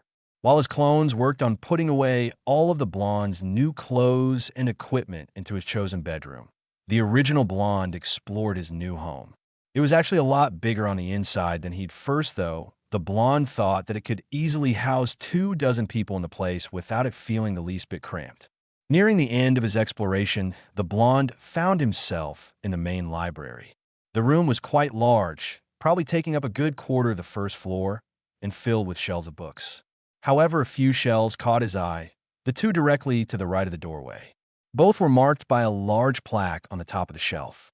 The first one was marked on top with a symbol similar to the one the blonde had seen marking the doors in his dream, a sword overshadowing an orange spiral, while the next had an image of a sparrow overshadowing a bow and arrow forming an X shape. Looking at the titles on each, the blonde figured that the two symbols were probably the clan symbols for the Kurosaki and Ishida clans, respectively.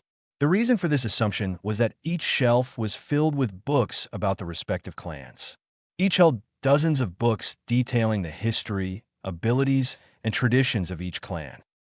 After looking at the two shells, the blonde made a mental vow to read through both.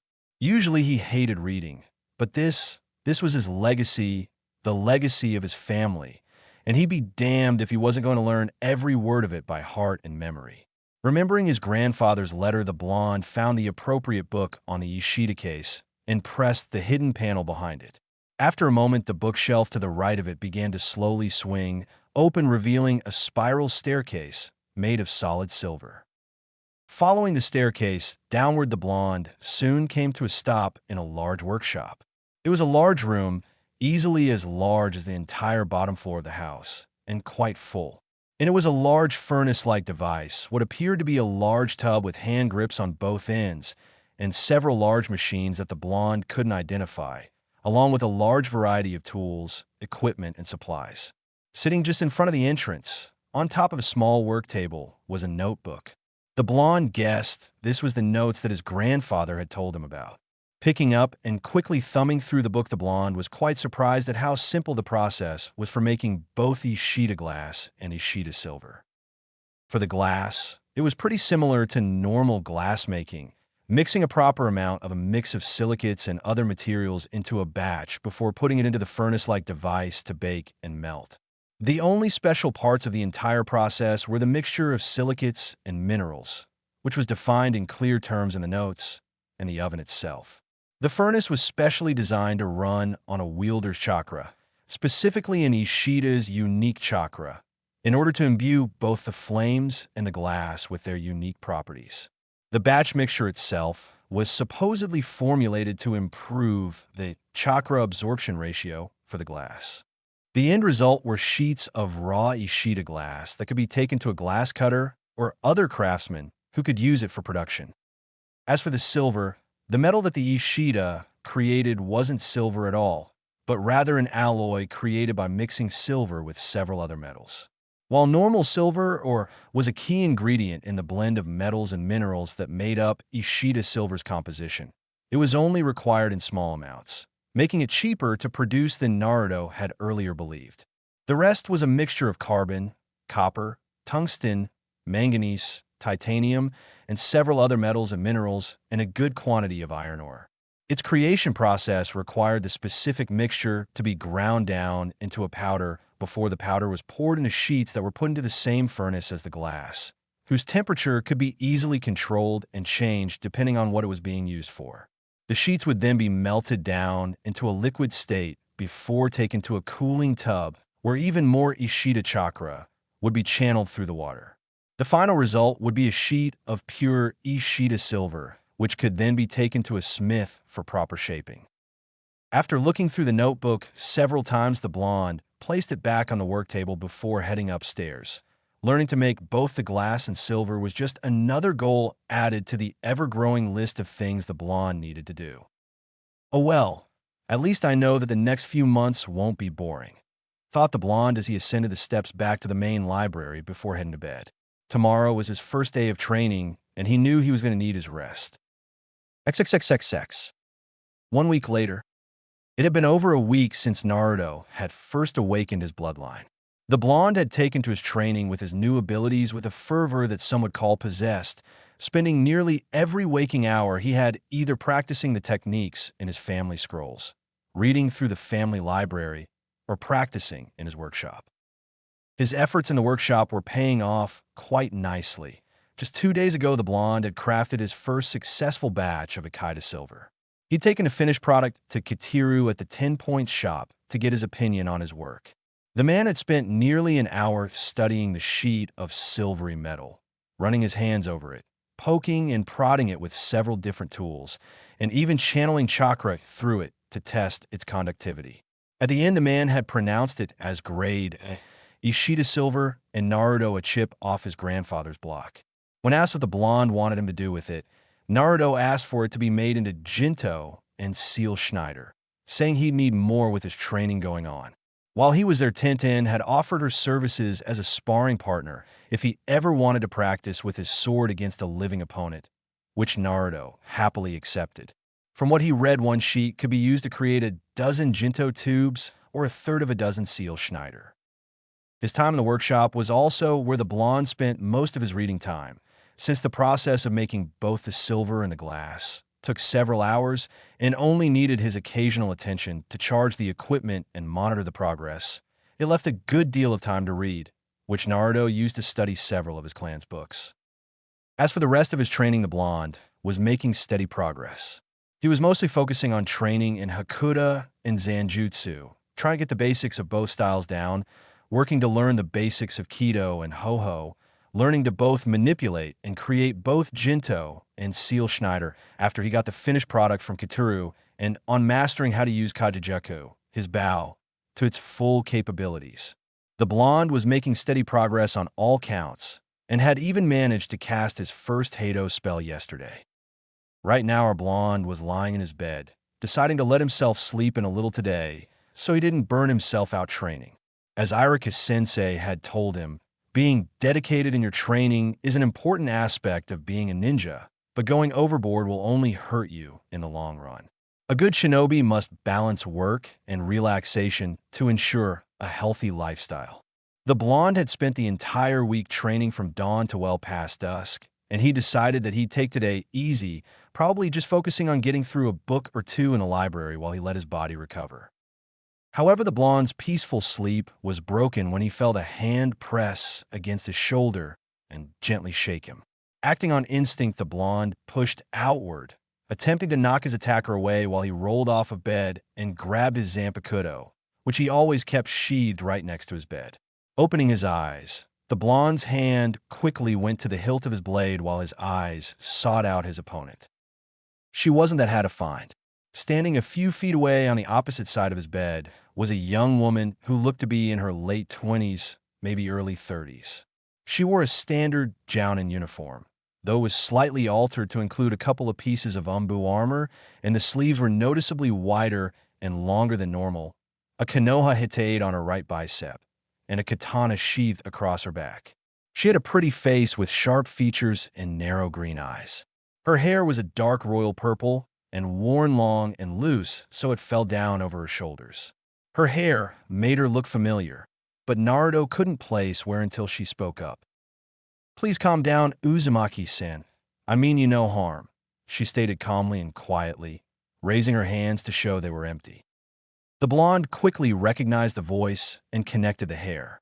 "Nico-san," he asked curiously as his hand slowly left the hilt of his blade. The woman smiled. "I'm happy you could recognize me without my mask, Naruto-san," she stated warmly. "Not that many purple-haired women in Konoha, particularly with that hairstyle, and your voice is still the same, Nico-san," stated the blonde absently as he stood up, his hand slowly leaving the hilt of his sword. "What are you doing here, and why are you dressed like that?"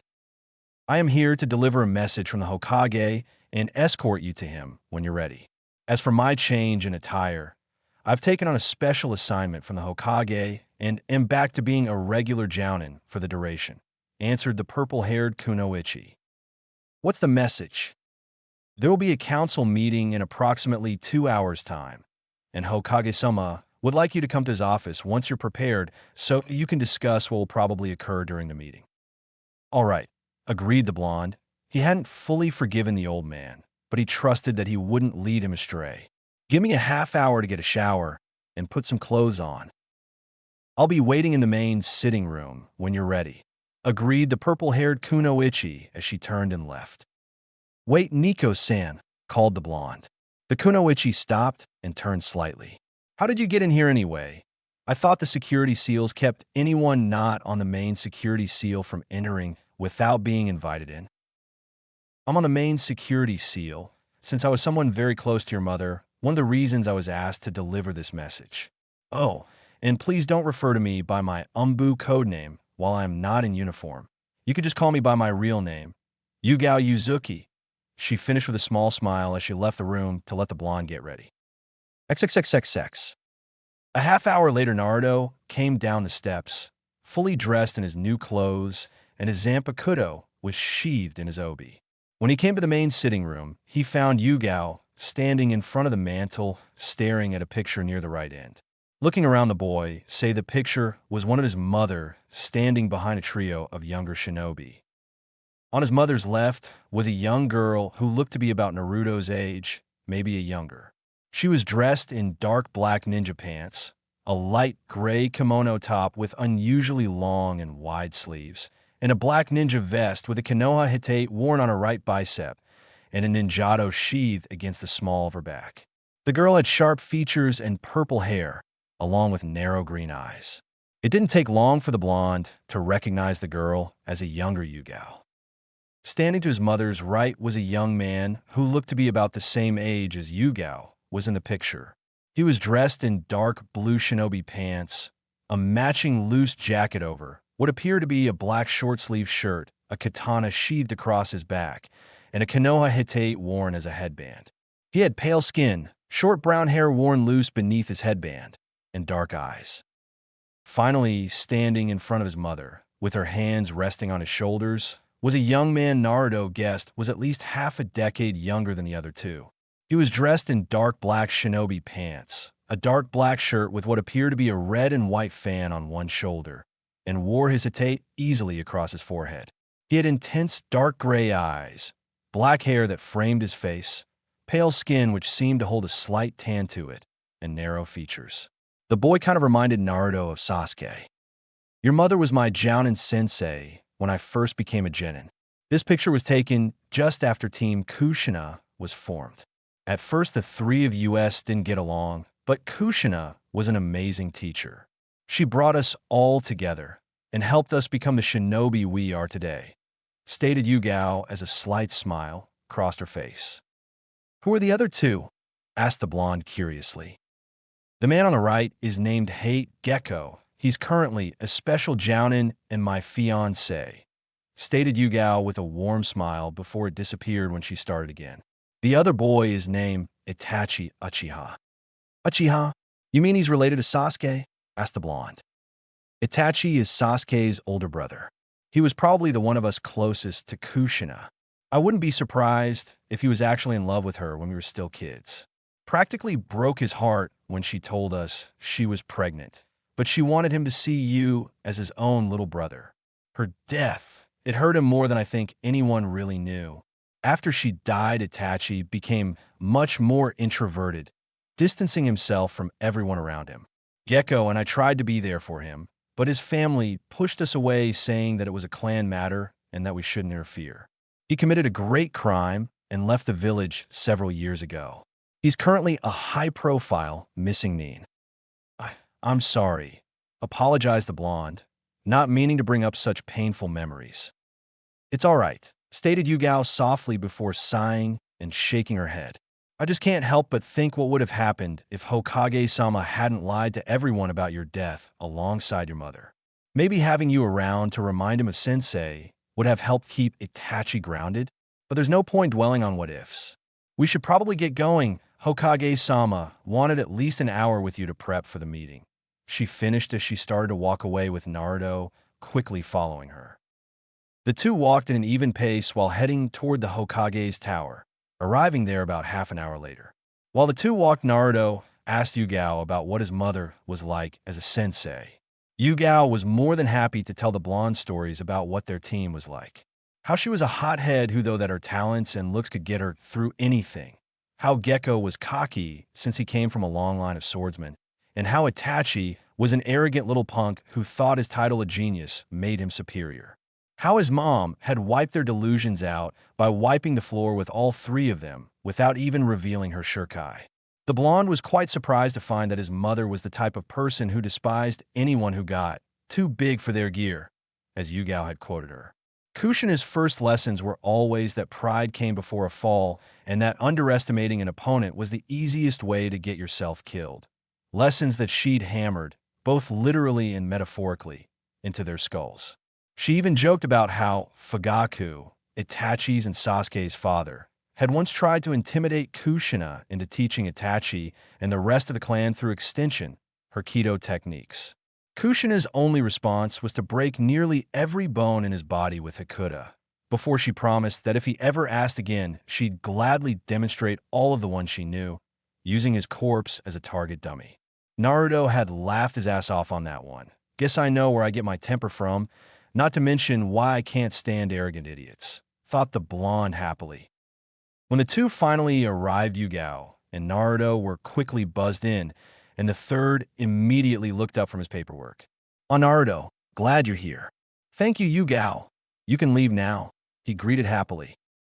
Yugao gave the Hokage a quick bow before turning to Naruto. "I'm sure we'll see each other again soon, Naruto-san." "I hope so, Yugao-san," he agreed with a small grin as the purple-haired Kunoichi turned and left. After she was gone, the blonde turned his attention to the Sandame. "You wanted to see me, old man?" asked the blonde calmly. Hiruzen was a little disappointed that the blonde hadn't referred to him as Aji-san like he usually did. He'd hoped the week or so between their last meeting had helped the blonde understand and accept his reasons. Obviously, it had not. The boy was by no means acting cold toward him, but the former warmth was also gone. Shaking his head, the Hokage stated, "Yes, now in a bit less than an hour there will be a council meeting. One of the first items on the meeting's agenda will be revealing your heritage and status as heir to your mother's clans. Before that happens, I thought it better to discuss a few things, particularly who on the council you should or should not trust." "I'm listening," stated the blonde as he sat down. "Well, first of all, I suppose I should explain something about your mother. She was the type of person who didn't mind stepping on other people's toes, especially when she believed she was doing the right thing. That made her quite a few friends, but a good number of enemies as well. Now several of the current clan heads are old friends of Kushina's. In fact, 2 of them were teammates of your mother when she was a genin, but there are several people you'll want to avoid. Several of the civilian council members have a grudge against Kushina, since she cost them a lot of money during her time as a jounin, where she destroyed several questionable operations linked to members of their families, in addition to their dislike of you for your condition. The elders, for the most part, are pretty neutral when it comes to you or your mother. They follow the letter of Konoha's law and only care about the village's best interests, though I will admit their tendencies tend to lean closer to aggressive behavior than I like. As long as you're an asset to Konoha, they'll support you. However, there is one man you must be certain to never trust," stated Hiruzen with every ounce of seriousness. "Who?" questioned the blonde. "A man named Danzo Shimura, the 3rd member of the Elder Council," stated the Hokage calmly, his voice taking an icy tone as he spoke the man's name. "The man is a warhawk who believes the only way for Konoha to grow is through war and conquest. He tried frequently to recruit your mother into his private security force, called Root, and I highly doubt he will not at least attempt to acquire you as well. The man is extremely dangerous and cunning, and his beliefs run a heavy counter to my own. He'll try whatever it takes to get what he wants, and right now, you'll probably be his main target, whether to gain control over you or eliminate if you prove a threat to him. If this guy's such a threat, why don't you just get rid of him? You're the Hokage, aren't you?" asked the blonde cautiously. From the way the old man talked, this guy was obviously someone that he at least disliked. "I wish it was that simple, but Danzo is very good at covering his tracks and playing politics. He's been connected to several shady operations, but there's nothing I can prove. He's also well connected in the Fire Daimyo's court, having spent years gaining allies and connections there. Added to that, he has his claws deep in several sectors of Konoha's government and military. If I try to oust him without due cause, it could provoke a civil war that could rip our village or even the entire nation apart," sighed an exasperated Hiruzen. "The man was also a friend of mine during our youth and my main rival for the seat of Hokage. If I attempt to remove him myself, many would take it as an attempt to secure my authority as Hokage over any competitor, something that could harm my own position and discredit me." "So it's politics?" stated the blonde annoyedly. When the old Hokage simply nodded his head, the blonde sighed. "I get it. I'll be careful around this Danzo guy," agreed the blonde. He may not believe everything the old man said, but if even half of it was true, then this Danzo guy sounded like someone to avoid. Soon a new question popped into his head. "You said my mom had enemies inside and out of the village. I'm guessing those civilians and this Danzo guy you were talking about are the key inside threats, but who's the outside?" "Well, there are several individuals who your mother caused a great deal of grief. Again, she didn't mind stepping on toes. Several shady characters, running from mob bosses to corrupt politicians, would have liked nothing better than to see your mother dead, but they're probably not your main concern. Your main concern would be shinobi from the villages of Kumogakure and Kirigakure. Kiri and Yazushio have, well, it's a little hard to describe, but there's a lot of bad blood between the two villages, particularly against the Kurosaki clan. As for Kumo, they made an attempt to kidnap your mother earlier in her life in order to gain control of her bloodlines. I don't know if they'll try the same thing against you, but it never hurts to be cautious. Those are probably the biggest threats you'll have to worry about from your mother's side. Naruto nodded his head a little before asking, "Is there anything else we need to discuss?" The two spent the rest of the hour going through minor details about the upcoming meeting. As the time came, Hiruzen had Naruto follow him to the council chamber.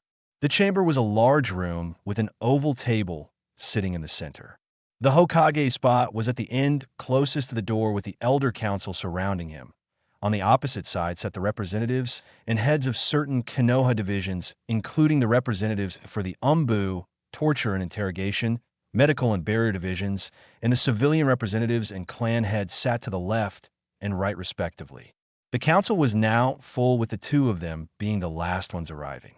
When they entered, most eyes turned to them and several widened when they saw Naruto walking by the Hokage's side. As Hiruzen took his seat, one of the civilian members spoke up, "Hokage-sama, what is that thing doing here?" "Naruto is here because he's vitally connected to certain events that have recently unfolded," stated Hiruzen while he glared at the civilian who just shouted. "And may I remind you, Councilman Higuri, that I will not tolerate insulting the boy in my presence." He finished with a slight flare of ki, causing the civilian to shrink back. "What are these events, Hokage-sama, and why is a full council needed to discuss them?" asked Hamura, one of the elders. "The reason for a full council meeting will be made apparent soon enough.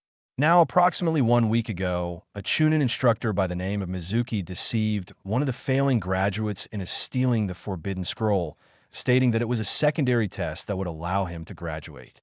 However, his plan was foiled when a second instructor, one Iraki Yumino, found the deceived student before him. What followed was a brief conflict between the two, during which Irika was badly injured. However, acting to save his sensei, the deceived student awakened a powerful Kekai Genkai that we've assumed was extinct, defeated the traitor, and was promoted to Genin based on his accomplishments that night. That student, as most of you have guessed, is none other than Naruto here. And precisely what Kekai Genkai did young Naruto unlock?" asked a one-eyed man sitting in the back, the one the Hokage had identified as Danzo. The man was old, probably older than the Hokage, and his right eye was covered in bandages while his right arm seemed to be dead, resting emptily in a sling built in his robes. The man's one visible eye was now studying Naruto, a feeling that the blonde did not enjoy. "His mother's," stated the Hokage calmly. Scowling, the man known as Higuri decided to open his mouth again.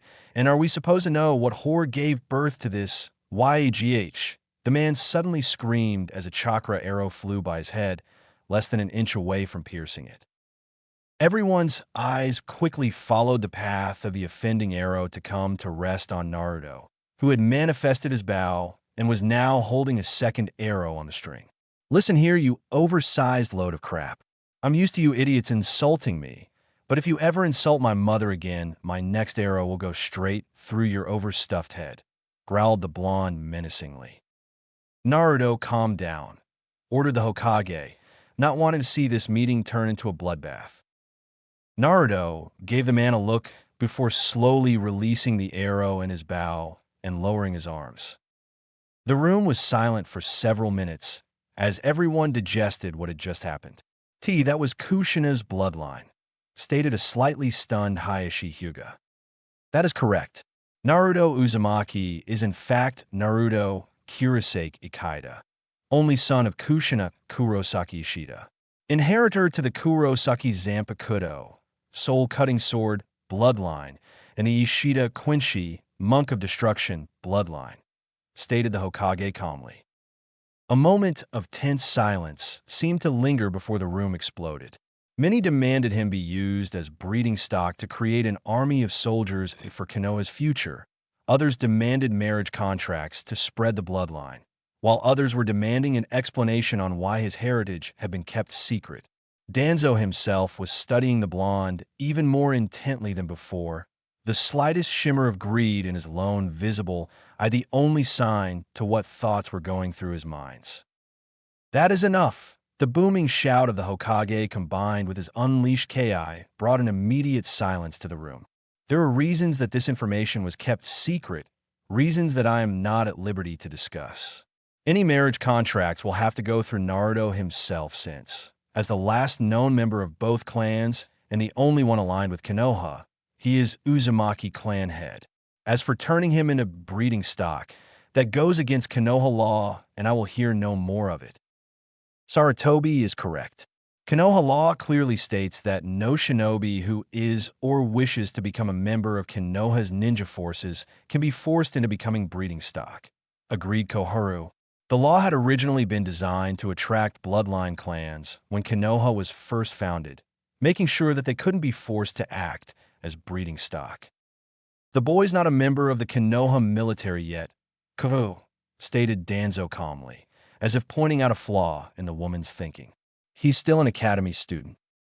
Weren't you listening, Danzo? Naruto received an automatic graduation and appointment to the rank of Genin when he prevented Mizuki from stealing the Forbidden Scroll and killing Irika Yumino, responded the Hokage calmly. Then I demand he be removed from the military corps for assaulting me, shouted the civilian Naruto had previously launched his arrow at. I didn't assault you, team. I just shot an arrow in your direction as a warning. There's no law against warning someone of what will happen if they make a stupid mistake twice, stated the blonde with a smirk. A sudden outburst of loud, barking laughter filled the room as some Inuzuka laughed her ass off. That proves the Gaki's Kushina's. More than any sword or bow, only one of Kushina's pups would have the balls to say something like that, howled the Inuzuka matriarch between laughs. You sound as if you knew my mother quite well, Inuzuka-sama, asked the blonde. You bet your ass I did, pup, barked out the older woman with a broad grin.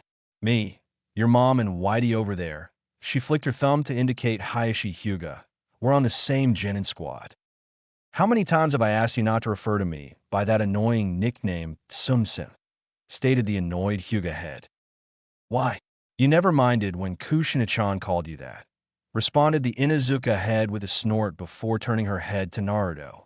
You know, if things had worked out differently when we were kids, well, let's just say you'd probably be sporting a set of Byakugan instead of those baby blues, she finished with a large grin. Enough of this useless prattle, exclaimed the Hyuga head, who was now sporting a blush that would rival his eldest daughter's. As much as I enjoy seeing Hyugadano getting humiliated, he's got a point, stated Inoichi Yamanaka, the Yamanaka clan head, with a smirk. Troublesome, but correct. Since the boy is now the only known wielder of both bloodlines, he should probably be placed under the CRA, stated Shikanara, clan head of the Nara clan. Agreed, nodded Choza Akimichi, head of the Akimichi clan. CRA? Questioned the blonde. The CRA, or Clan Restoration/Foundation Act, is an ancient bylaw carried in most villages. It is designed so that the last male carrier, or first male carrier in some cases, of a unique bloodline ability, the right to form their own clan within the village.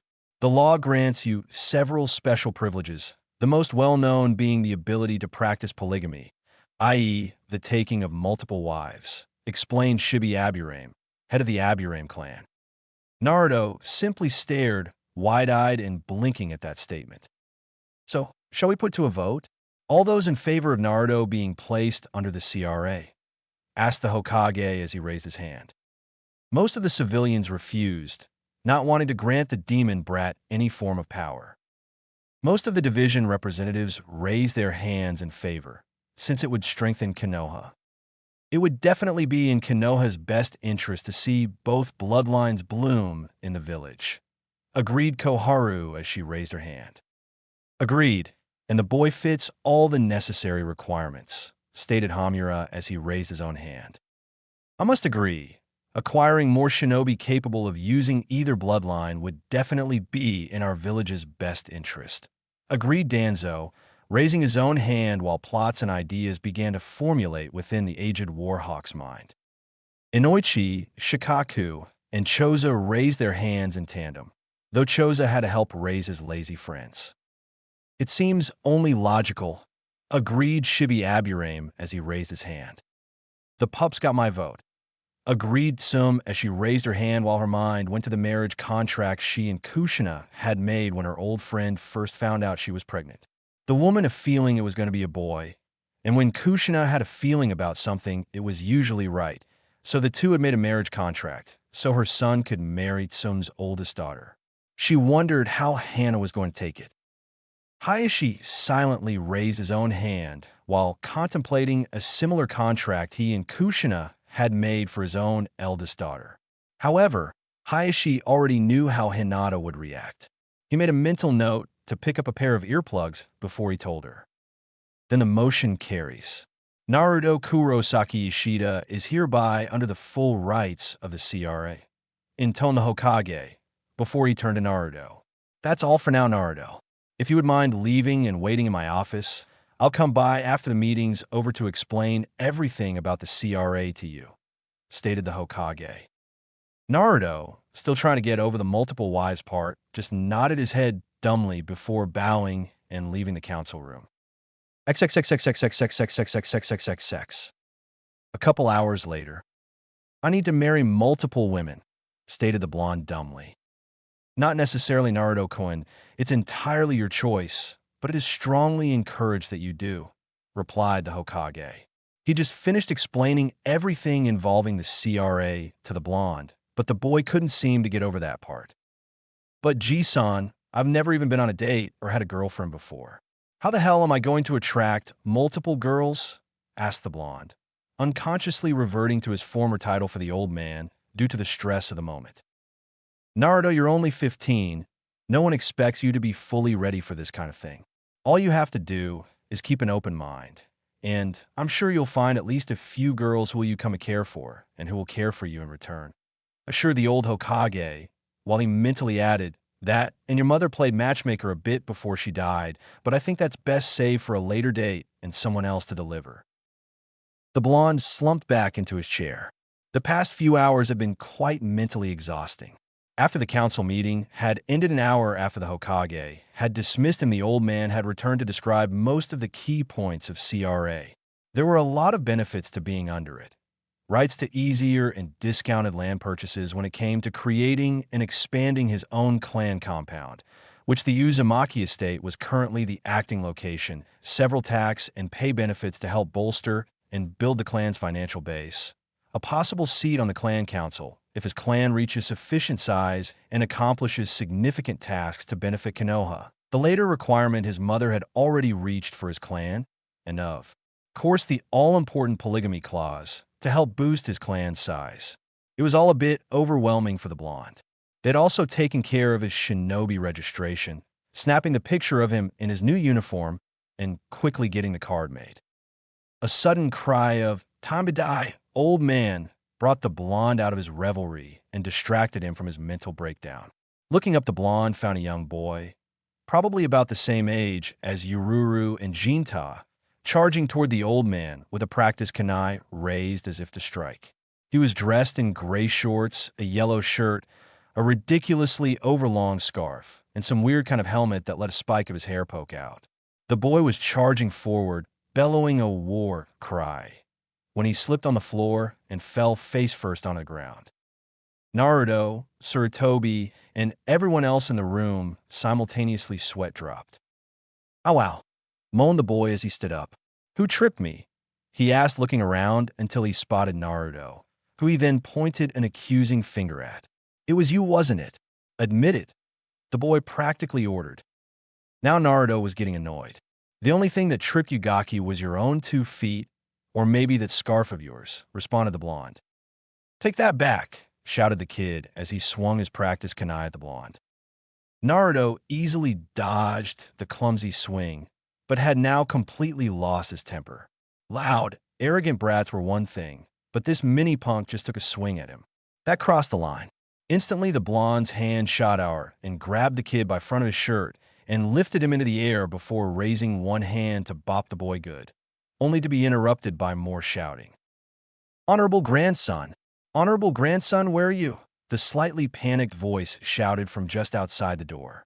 Please don't tell me you're bothering your grandfather again. We still have a lot of train. The voice trailed off as the speaker opened the door to reveal what was going inside.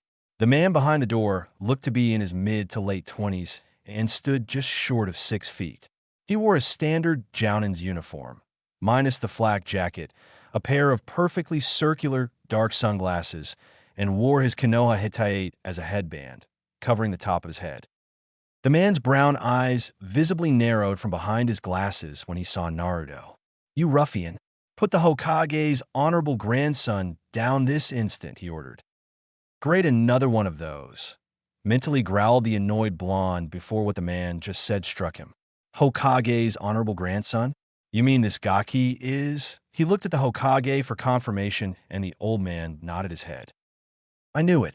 This guy's just like all the rest, thought the boy before spouting off. That's right, I'm the grandson to the great Sandaime Hokage. Still planning on beating me up? Asked the kid arrogantly. That was the last straw as far as Naruto was concerned. I don't care if he's your grandmother, shouted the blonde as he slammed his fist into the boy's helmeted noggin, sending the brat crashing face first into the ground as the blonde let go of his shirt. Said grandson's last conscious thought was, this guy's different. The older ninja's jaw literally dropped to the floor at that, while the Hokage merely rubbed his head, trying to stem his headache. Stepping forward, the blonde strolled out of the room while calling out behind him. See you later, old-timer. I'm heading home. If you need anything, I'll be there most of the day. The Hokage merely nodded and waved the boy off. Several minutes later, the Jounin finally seemed to regain his senses. The nerve of that cretin to lay a hand on the Hokage's honorable grandson. It was then the man noticed that said honorable grandson had also disappeared from the room. Honorable grandson, shouted the now terrified man. If you're looking for young Kinomaru Ebisu, he followed Naruto out the door a few minutes ago, stated the Hokage while lighting his pipe. What? Shouted the now identified Ebisu. I must stop this before that hooligan corrupts the honorable grandson, shouted the man as he ran out the door. The Hokage merely continued to puff on his pipe. XXXXXXXXXXXXXX. Several minutes later, Naruto was once again losing his patience with the little Gaki that had been following him since he left the Hokage's office. Finally deciding something had to be done, the blonde stated, You do know you're holding your cloak the wrong way, don't you, Gaki? A section of a nearby fence, only with its divisions going sideways instead of down like the rest of the fence, peeled away to reveal the brat from before. You saw through my disguise? I guess you're even better than I thought, stated the kid eagerly. Right, monotoned the blonde, rubbing his forehead in irritation. Now he knew how the old man felt every time he had to deal with him when he was younger. Man, growing up sucks. So you got a name to go with the attitude, Gaki? I'm Kinomaru Tsurutobi, grandson to Hiruzen Tsurutobi, and the next Hokage, stated the boy proudly, causing the blonde to raise an eyebrow at the mention of the kid becoming the next Hokage, and I want you to teach me. He finished with a large grin. Not happening, deadpanned the blonde as he turned to leave, only for Kinomaru to grab onto the back of his kimono jacket. Come on, boss, don't say that. Please, begged the kid. Naruto sighed. You're not going to leave me alone until I teach you something, are you? Questioned the blonde. Kinomaru enthusiastically shook his head no while still wearing the same grin. I thought not. All right, Gaki, follow me, stated the blonde, realizing there was no escape. That, and he liked the kid's guts and determination, reminded him a bit of himself at that age. Man, he really was starting to get old. Several minutes later, the two found themselves atop a forested hill in the center of the village park. The blonde had stopped by the 10-point shop and had Tintin pick out an appropriately sized bakken for the kid and telling her to charge it to the Hokage's account, since it was his grandson who needed it. Drawing out his own sword, Naruto got into a basic stance with his sword held forward. All right, Gaki, copy me, ordered the blonde. The younger boy quickly did as told, getting into a fair imitation of Naruto's stance. The blonde looked around and gave a few instructions to fix his stance, the knowledge ingrained into his own brain thanks to the Kurosaki bloodline. Okay, now watch. The blonde then stepped forward in a basic downward slash, then reversing the grip for an upward slash, and finishing with a diagonal slash to one side. Now I want you to do the exact same thing. The younger nodded and did as told, with the blonde shouting corrections when he saw a mistake. Nearly an hour later, the boy was able to go through the entire routine without a correction from the blonde. Naruto nodded his head. Not bad, Konohamaru. You learn pretty quickly. Now I want you to repeat that process just like that until I tell you to stop, he ordered, getting a shocked look from the kid. What? But why? Questioned the boy. There are a couple reasons. First, it's good exercise for your legs and arms. Second is for something called muscle memory. The basics of it are if you repeat something enough times, your body will start to remember how it's done, letting you do it faster and easier, explained the blonde, quoting one of Irika's lectures near the end. Konohamaru grumbled under his breath, but did as instructed. 2 hours later, an exhausted Konohamaru collapsed onto the ground. The boy was panting and sweating heavily from the workout, and was about to complain until he felt something cold touch his head.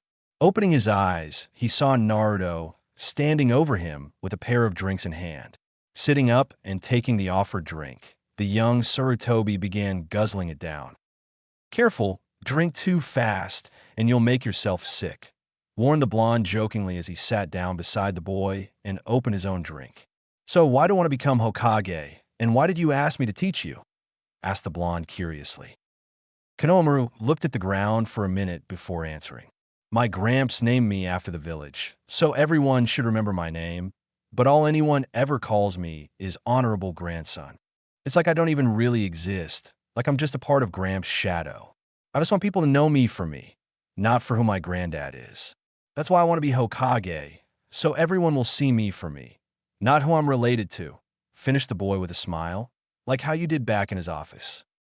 Don't you have other teachers? Like that guy who was looking for you? Ebisu-sensei? He's all right, I guess, but he keeps prattling on and on about lots of stupid stuff and how his training is the greatest shortcut to becoming Hokage, answered Konohamaru. Naruto snorted at that as he stood up. There's no such thing as a shortcut to being Hokage. To be the Hokage, you have to be strong enough to protect the village and care for it as if it was your family.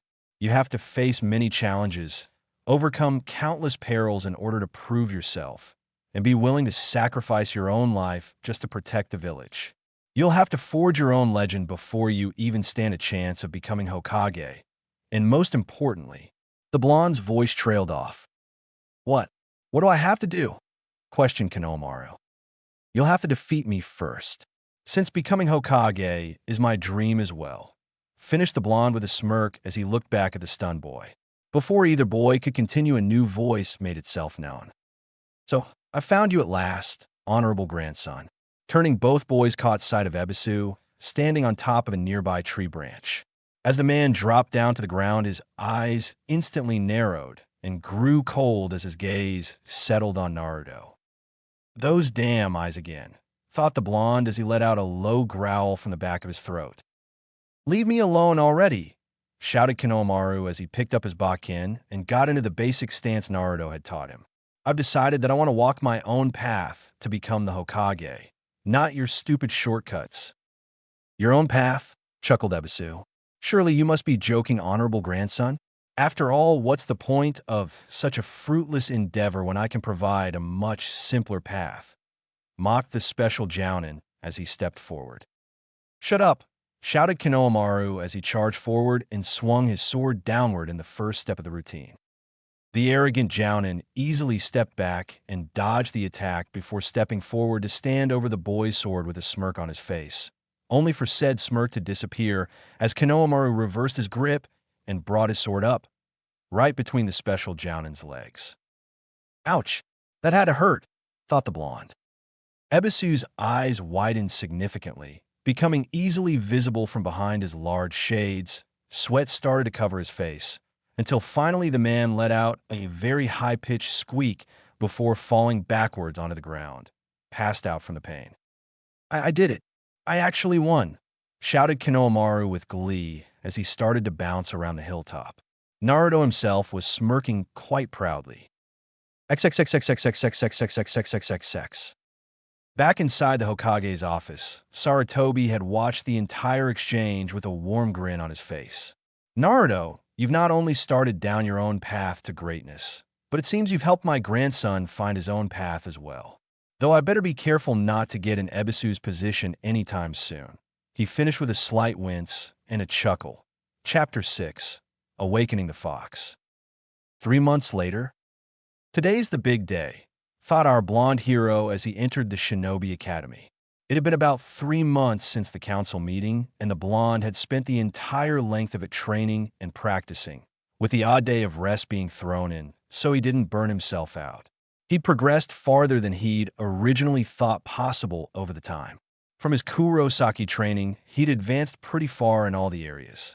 He'd gotten quite good at Zanjutsu, thanks to his continuous sparring with Tenten, and had even managed to learn a few of the more basic techniques in the style. His training with Ikuta was about the same, again thanks to having a good sparring partner like Tenten, who was pretty good at taijutsu herself, though she often complained it was due to her psychotic sensei. He'd also been progressing nicely in his study of Ho-Ho, learning how to use Shunpa after about a month of practice, and was now fairly good at using it both in and out of combat, though it still drained him if he used it too quickly. His progress learning Kido was by far his most advanced training. He managed to learn the first dozen Bakudo, a few more than that from Heido, which he seemed to have a talent for, and had managed to learn the basics of Ido. He'd even managed to learn a few of the lower-ranked Raiton, Lightning Release, Jutsu from the scroll, and had started the first level of training his lightning affinity. He'd also worked hard in studying the scrolls that his father had left him. The blonde could now make most of the basic seals, including storage and explosion seals, and was now working on trying to learn something a little more advanced. He'd also managed to learn a few of the lower-ranked Futon, Wind Release, Jutsu as well. His Ishida clan training hadn't gone so well at first. For some reason, the blonde had had some initial problems in his training with his various Quincy abilities.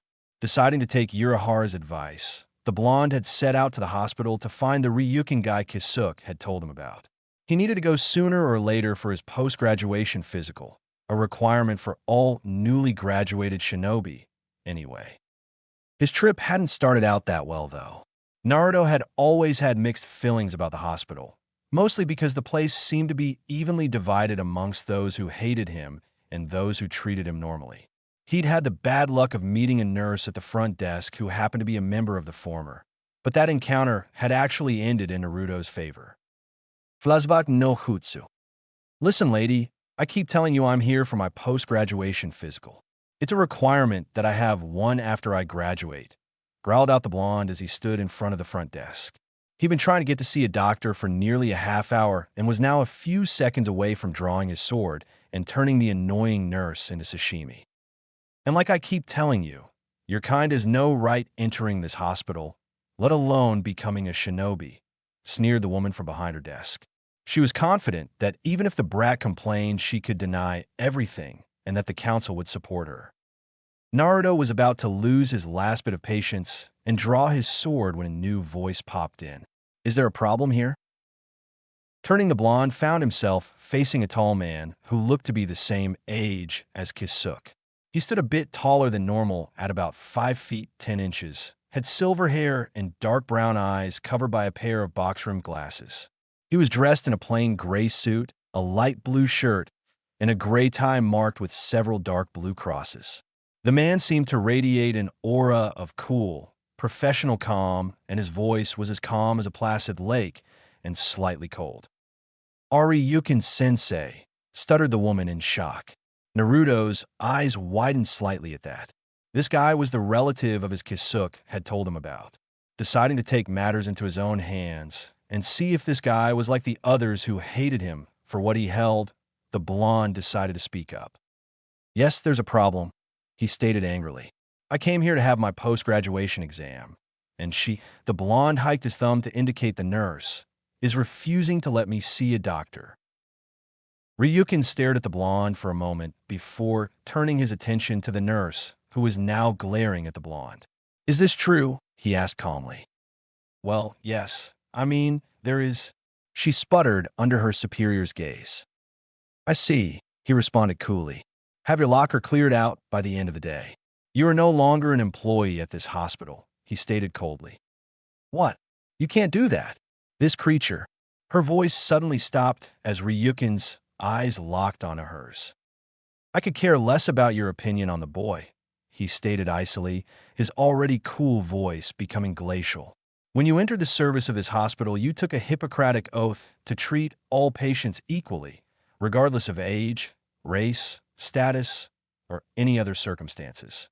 You have broken that vow today, and I refuse to allow anyone who willingly does so remain employed in my hospital. The woman hadn't even tried to offer a rebuttal to the man's argument. She'd stood up, stated she'd speak to the council about this, and left in a major huff. Once she was gone, Ryukin turned his attention to Naruto. Now I believe that you said you need to have your physical? Questioned the silver-haired doctor. When Naruto nodded, he continued. Very well. If you'll follow me, I'll take care of the examination personally, he stated and started walking with Naruto, quickly following. Flashback no Jutsu. Gai. After that, Ryukin had given him his physical, while Naruto broached him about him being a member of the Ishida clan, which he admitted to before calmly asking who told the blonde. When the blonde had mentioned Kisuke, the man had given a small, exasperated sigh and muttered, of course, under his breath before asking the blonde why he wanted to know. The two had spoken amiably during the examination, with Naruto mostly asking the man questions about his heritage as a member of the Ishida clan and his problems with the training, and Ryukin responding with clear, surgical precision, answering to the best of his ability with blunt honesty. Naruto found he liked the older man, though he was a bit of an emo. The blonde wondered if it was genetic in the Ishida family, seeing as how his grandmother's letter had described his grandfather as an emo as well. He certainly hoped it wasn't. The last thing he wanted was to turn into Sasuke. That thought brought him to consider his dark-haired classmate.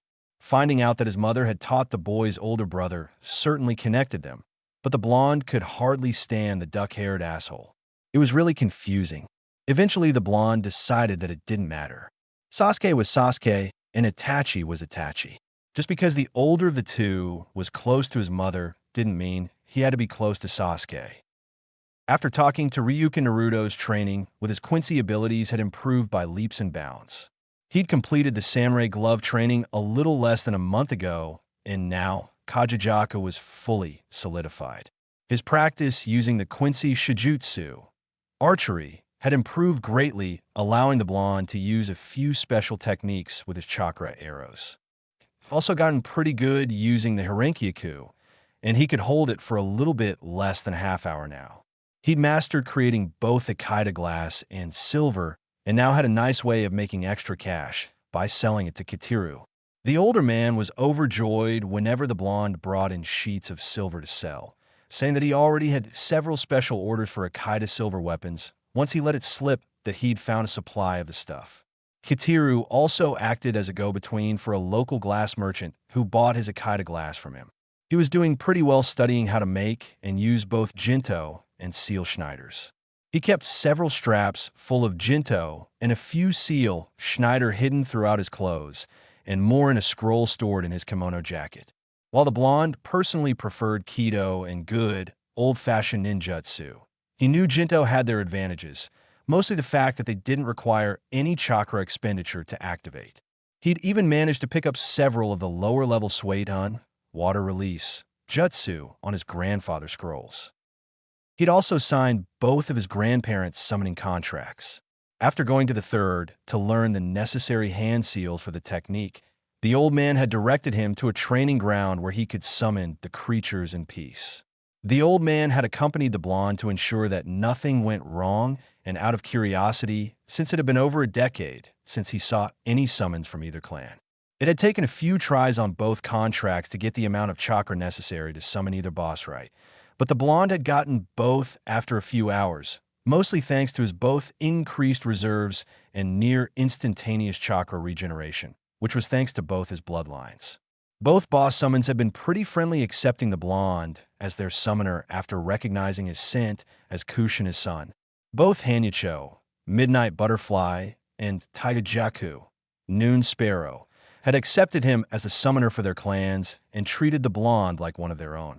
Naruto got along well with the rest of the summons of both clans, and now was pretty good at summoning the right member when he needed them. Shaking his head to clear his thoughts, the blonde noticed he'd arrived at his classroom. Sliding open the door to step inside, the blonde noticed there were still quite a few people missing.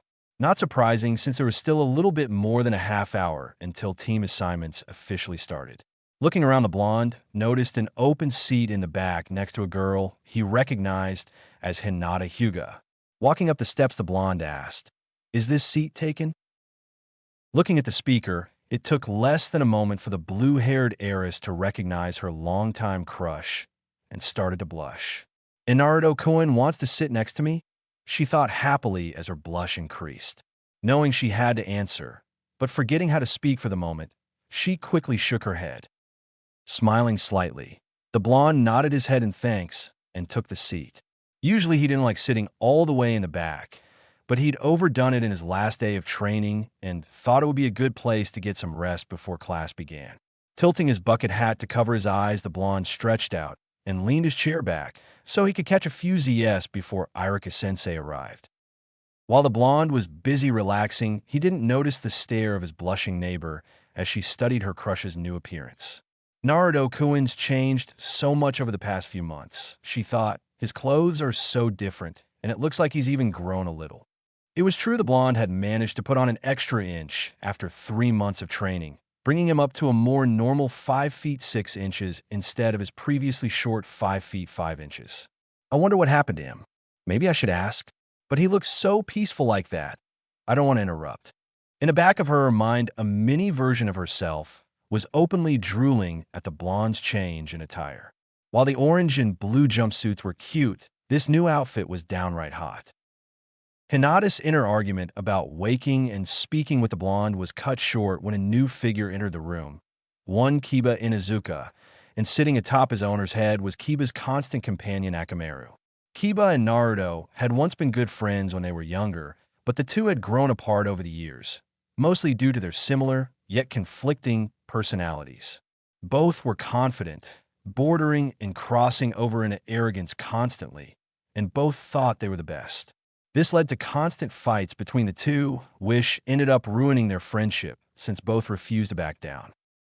Currently, the young Inuzuka heir noticed a new guy sitting next to the girl he developed a crush on since he peeked on her in the shower and saw what her concealing clothing hid.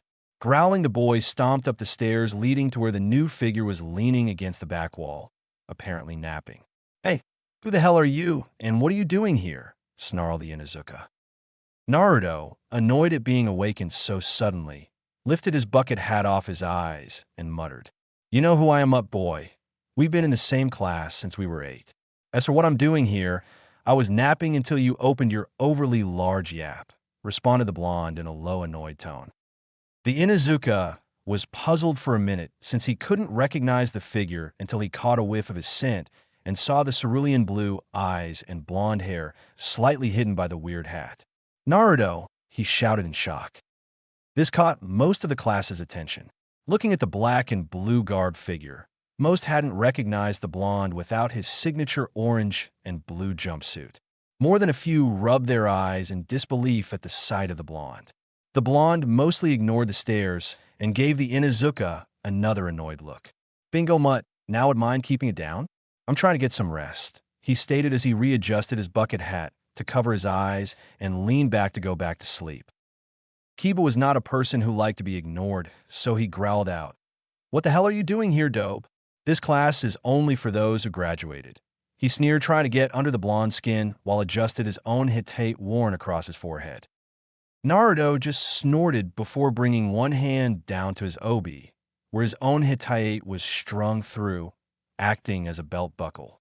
The blonde absently gave the metal a short flick of his finger before stating, "You're dumber than you look, Mutt. In case you haven't noticed, I have a forehead protector too." Got it from Irika-sensei after the original test for taking a special makeup since Mizuki team sabotaged my original exam. Most of the students were a little shocked about hearing that one of their instructors had sabotaged Naruto's test. Kiba was unimpressed. So what? You're still sitting in my seat. I always sit next to Hinata, growled out the Inuzuka. 1. This seat doesn't have her name on it. 2. I already asked Hinata-san here if I could sit next to her, and she gave me the okay. Right, Hinata? Asked the blonde. The young heiress blushed again before nodding her head rapidly in agreement. In the back of her mind, inner Hinata was hissing at Kiba like an angry cat and telling the annoying dog user to stop interrupting her alone time with Naruto-kun.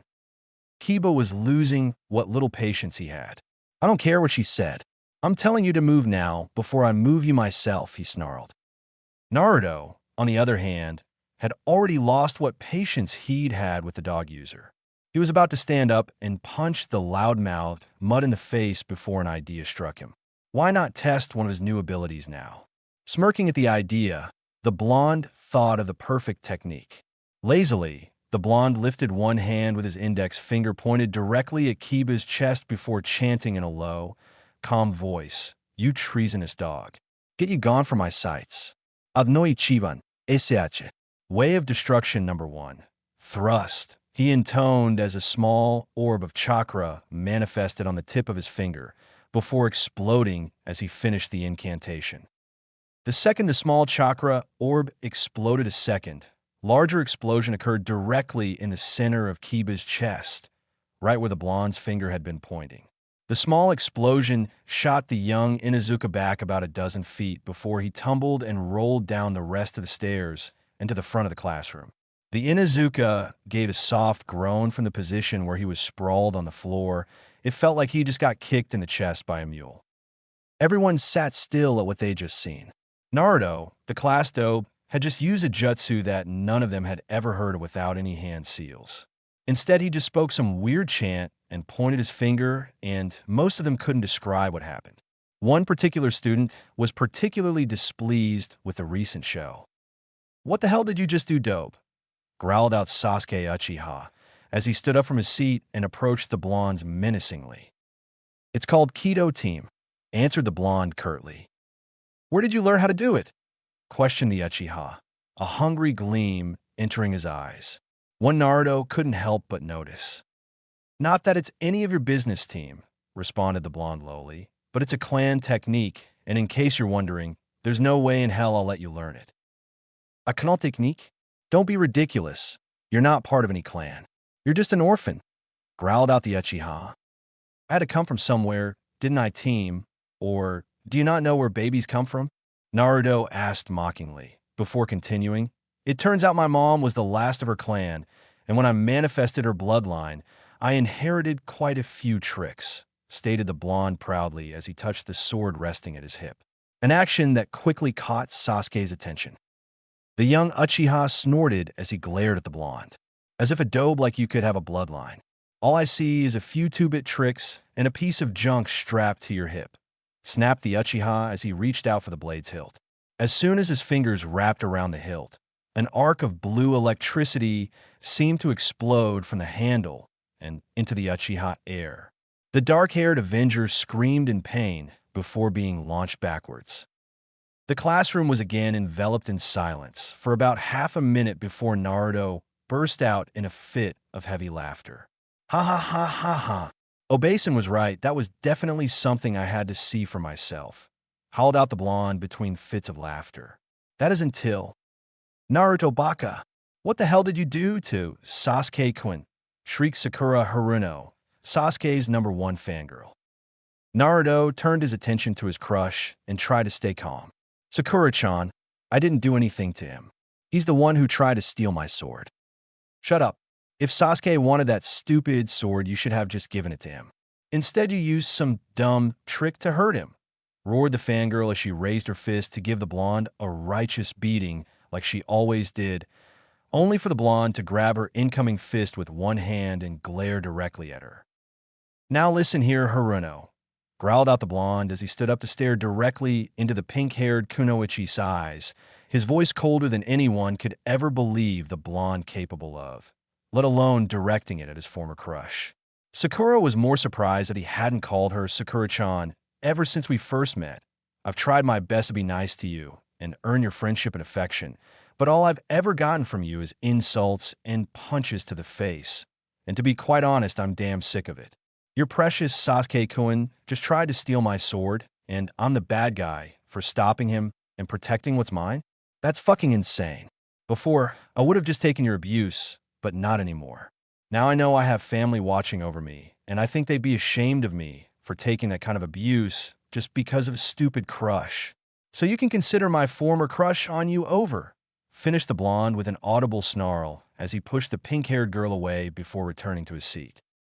If the previous events had shocked the class, that little spectacle was the signal for the coming of the apocalypse.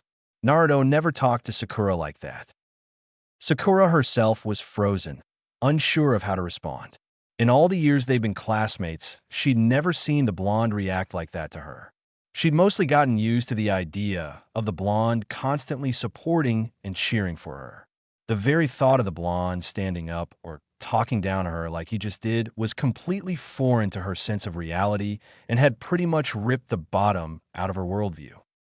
Hinata, on the other hand, could barely hold in her smile, happy that her own crush was now standing up for himself against one of the people who treated him the worst in her opinion. Inner Hinata was doing her happy dance while waving banners that proclaimed Naruto-kun's now on the market. It was a stunned silence that greeted Irika when he entered the classroom some 5 minutes later. Wasn't he surprised to find Sasuke and Kiba both lying on the floor and in a considerable amount of pain, and Sakura standing frozen in front of Naruto's seat in the back row? Looking at the blonde, who he knew was the source of this chaos, he asked, "Do I even want to know?" Naruto smiled at his favorite teacher before shrugging and saying, "Not really." Irika sighed and then winced when the action irritated his recently recovered back wound. "Oh, right, everyone take your seats." It took a few minutes, but eventually everyone was seated. Kiba and Sasuke were the last two to take their seats, and both were throwing near-constant glares at the blonde. Sakura had to be led back to her seat by her former best friend, Ino Yamanaka. Now that everyone's seated, I have a few announcements to make. First, I'd like to congratulate you all on passing your exams, and warn you that the path you've chosen will only become more difficult and dangerous from here on in. Now to announce the Rookie of the Year. The winner of that title is none other than Sasuke Uchiha. He nodded toward the Uchiha, who promptly humphed, before continuing. Now Sasuke, as Rookie of the Year, you can make one request to me or the school, and if it's within our ability, we will grant it.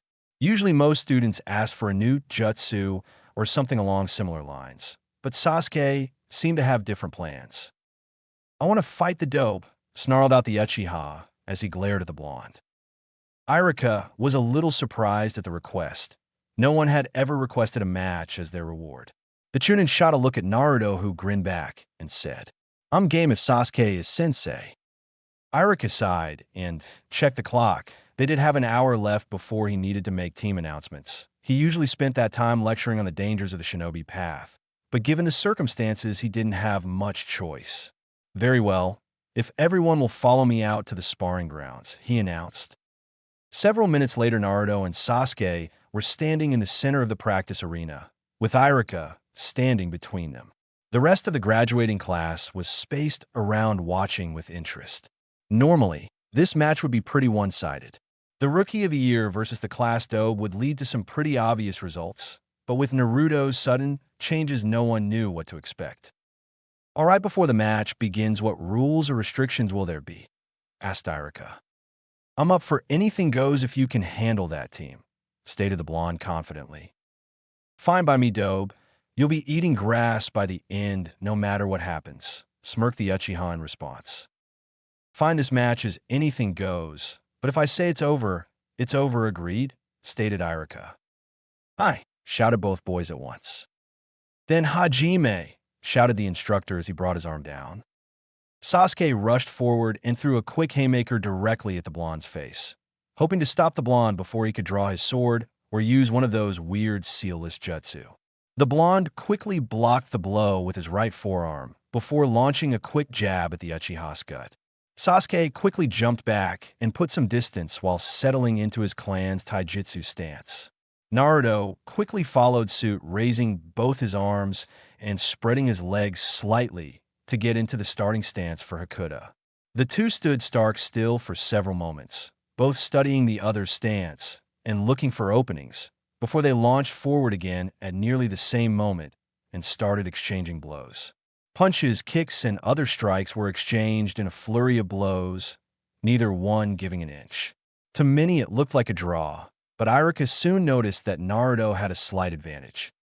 It wasn't that surprising. The Uchiha's second, intercepting fist relied primarily on reading an opponent's movements and countering them with their own strikes, which made it a much more effective style for members with an activated Sharingan, as well as being more of a defense-oriented style. Sasuke had won most of his own taijutsu matches because of two main reasons. One, most of his opponents lacked a formal taijutsu style outside the academy basic. The only exceptions were Kiba, who was weakened since he couldn't use Akamaru, Choji, whose clan style also relied on their special jutsu, and was too slow without them to actively hit the quick-footed Uchiha, and Hinata, whose pacifistic nature made her less willing to actually fight and harm another student. 2. Sasuke usually fought with a cool enough head that he could at least use the basics of a style, using his own talents and instincts, but now he was fighting mad and losing his cool, making reading his opponent that much more difficult. Naruto's Hakuta, White Strike's style, on the other hand, had a much stronger offensive element. From what Iruka knew about it, the style itself was very dangerous, relying heavily on the user's own immense stamina and endurance, which Naruto had in spades, to overpower an opponent's defenses while maintaining their own. So Naruto was basically fighting with a style built for him, while Sasuke was using a style he couldn't fully utilize until he managed to awaken his bloodline. Still, Sasuke had one major advantage over Naruto: experience. Sasuke had been training in his fighting style for years, while Naruto had only been practicing his for a few months. That difference in experience more than made up for Sasuke's lack of Sharingan, but it was a difference that would and could be erased over time. The two continued to exchange blows, both attacking with their best shots while trying to dodge or block their opponent's attacks. Sasuke was doing a bit better in defense than Naruto, who'd suffered quite a few more hits than Sasuke, but the blonde seemed to have the advantage in power, his own hits seemingly causing Sasuke a lot more damage than the one Sasuke managed to land on him. The stalemate seemed to continue until a decisive moment came. Sasuke, apparently seeing an opening, brought his fist downward at Naruto in a vicious hammer blow. Naruto was barely able to dodge the attack with a quick sidestep, but instead of launching a counter, the blonde grabbed his opponent's extended arm at the wrist and twisted into a judo throw, using the Uchiha's own power and momentum to throw him halfway across the ring. The Uchiha was able to catch himself mid-flight and turn the potentially dangerous fall into a roll that carried him to the other end of the sparring field, before coming back to his feet and scowling at the blonde while drawing kunai. However, Naruto had used the throw and the time it took the Uchiha to recover to his advantage and was already halfway through a set of hand seals. Finishing with a hair seal, the blonde shouted, "Raitan Dendu Kunai," lighting release, electric kunai. The blonde quickly brought both hands out to his sides, both clenched in a fist, before generating a trio of roughly knife-shaped blades of electricity in each hand. The blonde then brought his clenched fist forward in a throwing motion before launching the lightning kunai at his opponent. Sasuke quickly leapt to the side, dodging the lighting blades by the skin of his teeth before charging forward and going through his own set of seals before pronouncing Bunshin no Jutsu, clone technique, and dividing into a half-dozen identical clones who simultaneously charged the blonde, kunai in hand. Naruto quickly drew his sword from his sheath and held it in a ready pose until the Uchiha and his clones were about 10 feet away from before channeling a large amount of chakra into the blade before slashing it in a long horizontal sweep while calling out, "Zanjutsu, Soin Soji, cutting technique, clean sweep." The slash seemed to spread outward, form a massive crescent of energy that pierced through all the clones, instantly shattering them into light and smoke. While the real Sasuke was barely able to jump backward to avoid the expanding crescent of energy, but the boy didn't emerge unscathed. The dark-haired Uchiha now sported a large slash across his chest. It wasn't deep, but it still bled freely. "Looks like First Blood's mine team," smirked Naruto, getting a growl of aggravation from the Uchiha, who then began to form hand seals of his own. Seeing what his opponent was doing, Naruto quickly began a chant for one of his Kido techniques. "O holy orb of light, gather forth into my hand and grant me your strength.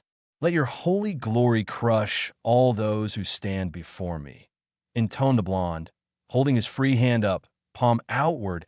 In front of him, his chakra began to gather into it. "Katon, Kaki no Jutsu, fire release, great fireball technique," shouted the Uchiha as he breathed out a large fireball that streaked toward the blonde. "Ad no Kyuvan, Amenogan, way of destruction number 9, divine sphere," shouted Naruto as a sphere of condensed blue-white chakra formed his hand before he thrust it forward, launching the fist-sized orb directly at Sasuke's much larger fireball. When the smaller sphere made contact with the fireball, it seemed to explode outward, and the two techniques seemed to war with each other for a moment, bright orange and red flames covering or being parted by blue-white energy, before the attacks seemed to collapse into each other in a large explosion, knocking both young shinobi backward. Sasuke and Naruto both returned to their feet quickly, but now Sasuke was getting annoyed. "This isn't supposed to be happening," he mentally growled. "I'm an Uchiha, one of the elite, and he's nothing but a dope from some no-name clan." Naruto seemed to sense his opponent's turmoil and decided to put it to good use. "What's wrong, team? Are you having a hard time beating this dead last orphan?" he mockingly called out. "Shut up. You're nothing compared to me. Just a dead last spawn of some nameless 2-bit whore," snarled the Uchiha. Naruto's gaze instantly darkened at the insult to his mother. "Watch what you say about my mother, team," growled the blonde. After finally finding out he had a mother, the blonde had become quite sensitive towards insults against her. Seeing he'd hit a nerve, the Uchiha decided to press on and agitate his opponent further. "What?" he smirked. "That she's a whore, a second-rate slut, a useless excuse for a kunoichi," taunted the Uchiha. "That does it," mentally roared the blonde, seeing nothing but solid red. "The team is fucking dead." "Yeah, that's it," came a familiar mental snickering from the back of his head. "Fox, what the hell is going on? What's it?" mentally asked the blonde as time seemed to slow down around him and the world itself lost its color again. "You found what you needed to hear me," hissed the fox in a pleased manner as it sauntered into view directly in front of the blonde, its 9 tails lashing the air excitedly. Each Zanpakuto required different circumstances for you to unlock their power, a trigger if you will. For Benaheim, it was your desire to protect your sensei no matter the cost. For me, the trigger is much simpler. Anger, rage, fury, hissed the demonic entity excitedly before it reared back its head to howl a final proclamation of excitement before returning its fervent gaze to the blonde. "Now is the time for us to fight together as one. Hear my name and call out to me. My name is..." A large, malicious smirk suddenly appeared on Naruto's face as things returned to normal, and he glared at Sasuke. "You just made a big mistake, team. You want to know why?" Sasuke glared back at the blonde. "Why don't you tell me, dope?" "You just gave me enough motivation to make a new friend," smirked the blonde as he held his sword in front of him in a one-handed grip. "And now, I'd like to introduce you to him. Hagisu to Kirisaku, Senkikitsun, Rip and Rend, War Fox." As the blonde shout echoed, his sword exploded in a burst of dark red energy. When the energy cleared, Naruto was no longer holding his katana. Instead, resting in the blonde's hand was a demonic, scimitar-like sword. The blade was large and flat, shaped vaguely like a flowing foxtail, widening along its length before narrowing sharply near the tip. The entire blade seemed to be giving off a deep red chakra that wafted through the air, dispersing inches away from the blade, and the metal was colored a dark, near black-red. The guard was the same color and circular in design, with 8 small blades sticking out of the edges, facing forward and framing the main blade. The hilt was slightly curved and wrapped in black leather, with a pommel shaped like a snarling fox's head with a red gemstone clenched between its jaws. Just above the fox pommel, right where the creature's neck would be, a black chain seemed to connect the blade to Naruto's wrist. What the hell?" shouted Sasuke as he took an instinctive step backward as he stared at the blade. "This is the power of one of my mother's bloodlines, Uchiha. This is one of my Zanpakuto," snarled the blonde as he brought the blade back, the crimson energy seeming flooding around the hilt. "And for insulting my mother, and he gonna get real friendly. Yokoiri, demon fox spears," called out the blonde as he thrust the blade forward. The 8 blades surrounding the crossguard suddenly started to glow with dark red energy before each seemed to release a spear of energy, all aiming directly for Sasuke. Said Uchiha tried to dodge the incoming energy spears, but just as he jumped to the side, each of the flying spears seemed to swerve with him, following his dodge to bite deeply into his flesh. 2 sunk into his right arm, another 3 bit into his leg, and 3 more pierced his side. The Uchiha screamed in pain as the energy spears seemed to burn into his flesh like acid as they pierced and burned his flesh. The Uchiha collapsed to the ground as the energy spears quickly dissipated after tasting flesh and blood, leaving only red vapors of red energy and bleeding wounds.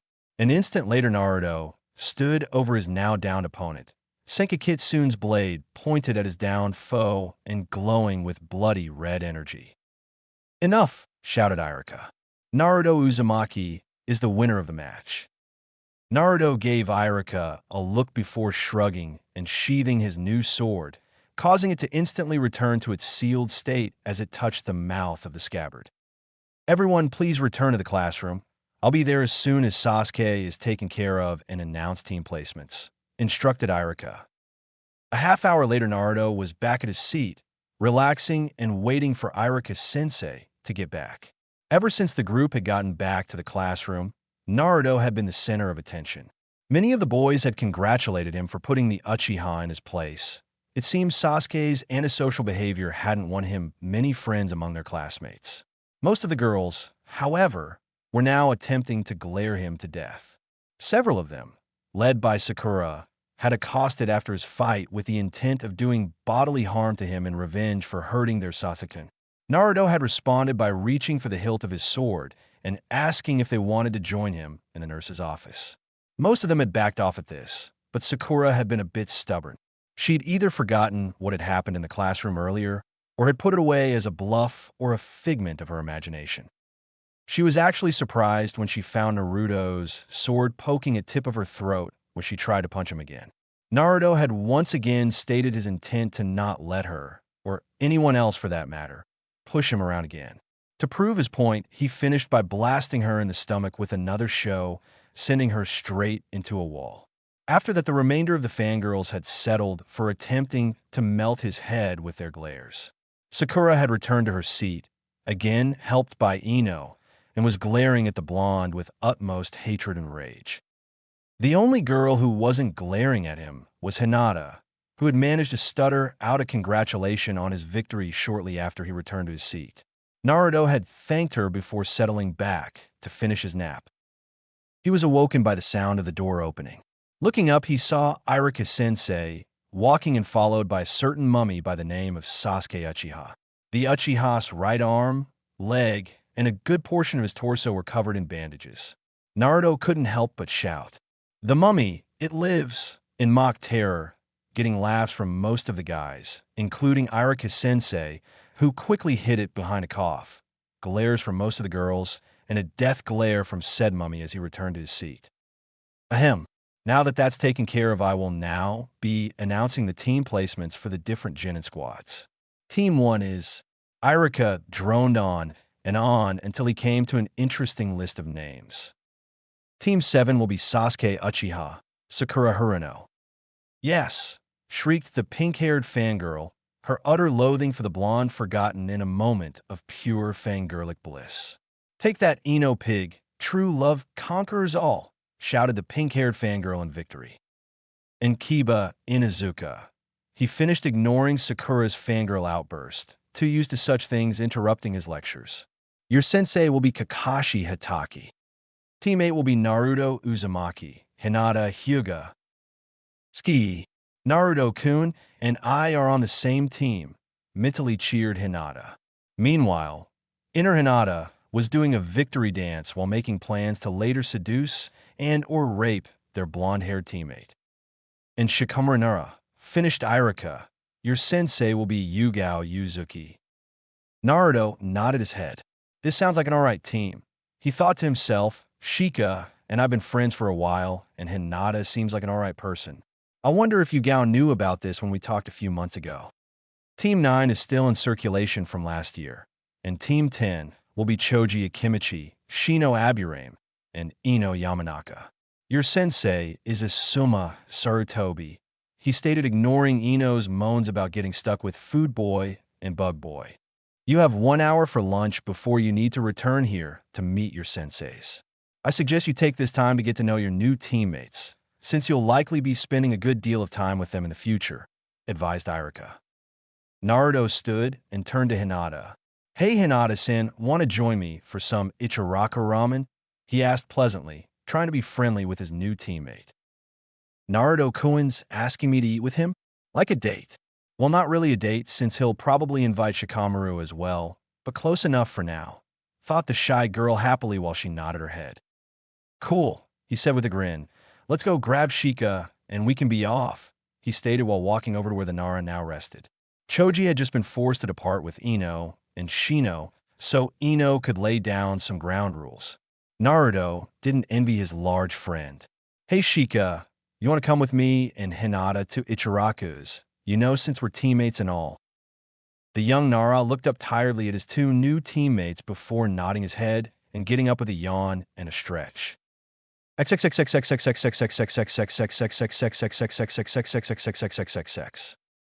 Technique Identification Chapter 7. Forming the Team. Ichiraku Ramen Bar. The newly formed Team 8 sat along the bar of the small ramen booth, each casually eating their ramen in what could be viewed as content silence. Shikamaru absently and slowly chewed on his miso ramen with all the haste and grace of a cow chewing on cud. Hinata ate her chicken ramen with the grace and delicacy one would expect from the meek Hyuga heiress. And the final member was, well, Naruto had been pretty focused on his training for the past few months and hadn't gotten many opportunities to enjoy his favorite meal. So he was currently attempting to make up for that mistake with gusto, devouring bowl after bowl at a speed that would shock and horrify someone used to the blonde's eating habits. Shikamaru and Hinata had luckily, or unluckily, depending on your perspective, witnessed the sight before and were thus spared the mental trauma of the first viewing of a Naruto feeding frenzy. The trio had been eating in silence for nearly 15 minutes since their arrival a few minutes after leaving the academy. Finally, it was, surprisingly, Shikamaru who broke the silence. Hey Naruto, he spoke up, diverting the blonde's attention from his fifth bowl of ramen. You mind explaining what happened in the classroom? He asked lazily. Naruto finished slurping down the last of his soup while signaling for another with one hand, before turning to face Shikamaru. What exactly do you want to know? Responded the blonde curiously. Shikamaru muttered a short, troublesome, under his breath before answering. Let's start with something simple. The new outfit? Naruto absently pulled at the sleeve of his kimono jacket while he waited for his next bowl. You like? He asked curiously before he started to explain. My mother actually designed it and wore something pretty similar when she was still alive.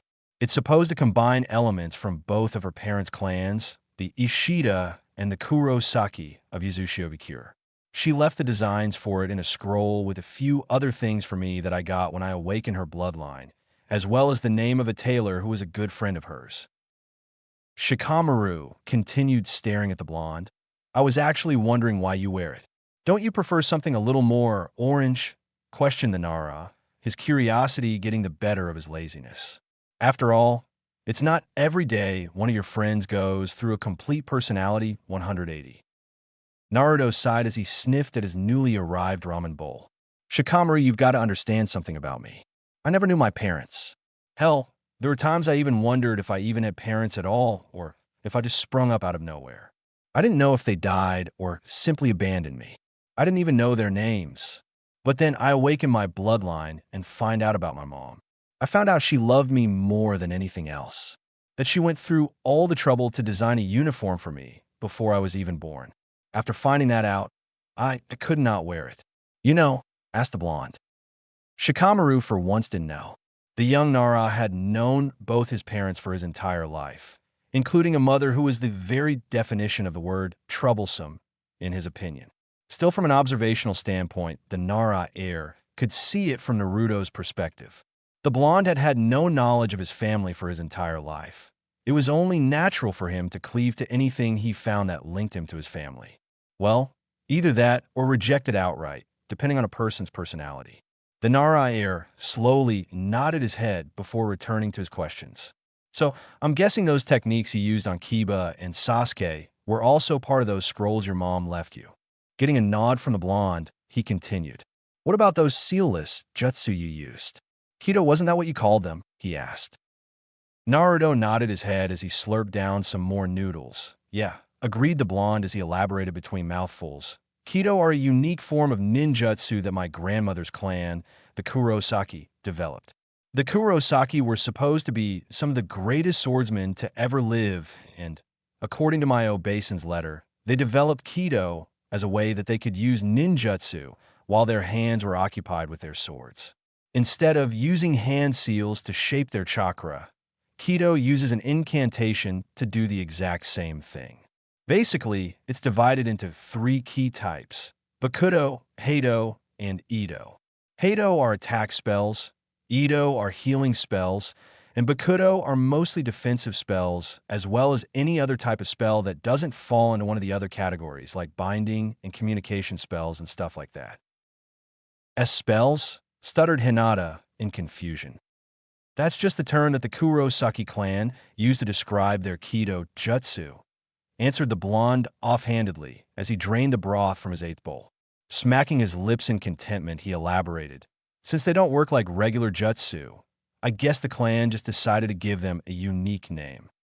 All right, stated Shiko, you've mentioned this bloodline you got from your mom before, but what exactly does it do? Asked the Nara. It's actually 2 bloodlines, answered the blonde, getting raised eyebrows from his 2 friends. It was very uncommon, nearly impossible for someone to hold 2 bloodlines, let alone pass both them down to their children. Usually the child of dual bloodline holders, who were extremely rare themselves, received only one bloodline or the other, if they received one at all. Seeing the looks, Naruto explained, I possess the Kurosaki clan's Zanpakuto, soul cutting sword, bloodline, and the Ishida clan's Quincy, monk of destruction, bloodline. According to my mom's letter, both the Kurosaki and Ishida clans shared a common ancestor who was the source of both of their Kekai Genkai. When Gramps and Grams had mom, they think the bloodlines recombined through that shared link, allowing her to pass both down to me. Explained the blonde as he scratched the side of his head lightly. He didn't fully understand it all himself. I see, stated Shikamaru. It made sense from a technical viewpoint. He remembered his dad mentioning an idea being passed around a few years before the Uchiha massacre. Some R&D proposal about having a Uchiha and a Hyuga marry in order to create a new bloodline, since there were rumors that the 2 bloodlines shared a common source. But that plan had flopped due to the old hatred and rivalry between the 2 clans. So what do?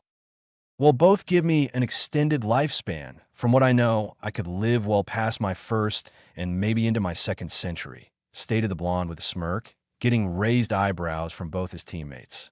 The Zanpakuto bloodline gives me massive chakra reserves, about 3 times a normal person's at least, and the Quincy bloodline lets me draw in chakra from my surroundings, allowing me to recover my reserve a lot faster than normal. But the best parts are my blade and my bow, he stated with a large grin. Blade and bow? Asked the curious Nara. Remember how my sword changed shape when I was fighting Sasuke team? Getting a nod from Shikamaru and Hinata, he continued. Well, that's part of my Zanpakuto bloodline, he stated proudly as he removed his katana from his obi. This sword is no ordinary sword. It is a Zanpakuto, a soul-cutting sword, a weapon forged of my chakra, made manifest thanks to my bloodline. The transformation you guys saw was called Shurkai. It basically uses my chakra to reshape the sword into a new form with some really amazing powers. As so you can see change your S sword into any shape you W want? Asked a slightly odd Hinata. She'd heard about those bloodlines from her father before, but couldn't remember everything. Naruto shook his head. No, there's a limit to the number of forms a Zanpakuto can take. It's a little hard to explain, but each sword contains what's called a soul. Whether or not it's really a living soul or a manifestation of my chakra, I don't know and I really don't care, but each sword has a number of souls inside it. Mine has 9, and these souls determine the shape my sword will take when I activate it. To use a specific soul's power, I have to hear its name. Right now, I only know 2, Senkakitsune and Benaheim. I get it, the Nara stated. He didn't really, but the explanation was getting way too troublesome for him. Bloodline abilities were really hard to explain if you didn't possess the bloodline itself. And your bow. Naruto smiled as he extended his right arm, where both caught sight of the fingerless glove that was fitted snugly onto the blonde's arm. It was long, stretching back to nearly touch the blonde's elbow, and mostly white in color with lines of dark blue going through the center of the back, front, and along both sides the line on the back split into a Y shape near the center of his hand before with the tips branching out to touch the knuckles of his index and middle fingers, while the bottom line stopped in the center of the palm to form an oval shape and the 2 sidelines stopped at the wrist, seemingly forming a circle of blue. Around it, with a pair of silver studs pierced through where the sidelines stopped on each side. Channeling chakra into the pair of studs on either side of his Sanrei glove, Naruto smiled as his bow manifested itself. In a flare of blue-white light, Kajijaku appeared in his hand. Naruto couldn't help but admire the beauty of his fully manifested bow. It was a composite bow in design, made of a pure white material that looked like a cross between wood, plastic, and steel, with an assortment of dark blue lines forming a set of complex, spiral designs over its surface. Both the string and the grip were dark blue in color, the grip seemingly made of some dark blue, leather-like material, and the string was made of dark blue silk. Just above and below the grip, an arrow slit. On either side of the bow was a dark blue spiral decoration, just like the ones that used to decorate his jacket. Finally, linking the bow back to where the studs connected to the glove was a pair of fine, silver chains. Naruto smiled as both his new teammates stared at his bow. Allow me to introduce you to Kajijaku, my bow. The Ishida clan's Kekiai Genkai makes my chakra a little unique. My grandfather described it as more fluid or flexible. The Ishidas use this unique aspect of their chakras to create several weapons and tools that only members of their clan can use, like the Sanrei glove I have strapped to my wrist. Explained the blonde before he noticed the clock on the wall. So, any more questions? We should probably be heading back soon. It's nearly time for our sensei to arrive, stated the blonde, indicating the clock as he released his grip on his bow, causing it to dispel. Both Hinata and Shikamaru nodded and stood up as they left the money to pay for their respective meals, both noticeably smaller than the small pile the blonde was forced to leave. One more question as we walk? Asked Shikamaru calmly. There was one more thing that wouldn't stop itching at his brain. Shoot, stated the blonde amicably as he walked down the street with his new teammates. What happened between you and Sakura? Asked the Nara calmly. Getting a look from a blonde, he explained further. You've had a major crush on that troublesome girl for as long as I've known you, and yet today you acted completely different. Crushes like that don't die in a day. Naruto sighed as he stopped walking. It didn't die in a day, it's been dying for nearly 2 months now, stated the blonde. You remember what I told you when you asked about my clothes? Well, the same thing kind of applies here. Ever since I found out about my mom, I've met a lot of people who knew her, and they'd always tell me so many things about her. While I was training, I would often just think about what my mom would say if she saw some of the things I've done. Some things I think she'd have been proud of me for. Others I'm pretty sure she'd be disappointed about. One of the later would be Sakura. No matter which way I thought about it, I knew Mom would never accept me acting like a punching bag for some girl just because I liked her. Then I started to think about why I liked her in the first place, and the reasons I came up with didn't make a lot of sense. Then today she starts insulting and screaming at me for not letting Sasuke team take my sword. And I just snapped. All the stuff she's done to me before came roaring back into my head, and I guess my crush just shattered, I guess. Naruto just shook his head as he rubbed the back of his neck. Sorry if it's not the best explanation, but it's the best I can do. Shikamaru just shook his head before patting his teammate on the shoulder. Troublesome blonde, he muttered before he stated. Come on, it'd be too troublesome if our new sensei showed up before us, stated the Nara as he continued walking. Naruto's face split into a smirk. Right? He agreed, with Hinata nodding softly in agreement, a soft smile on her own lips. With that said, the newly formed Team 8 made its way back to the academy to await the arrival of their sensei.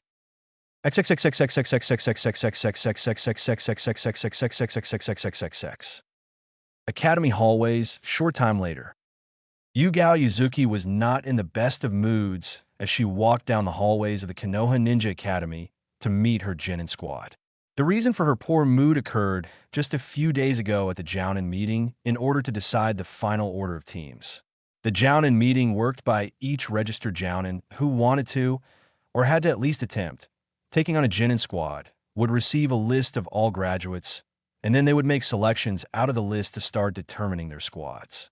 The Hokage would then review all the claims and make a decision based on the Jounin's skills and experience, the squad layout, and the idea behind the squad design.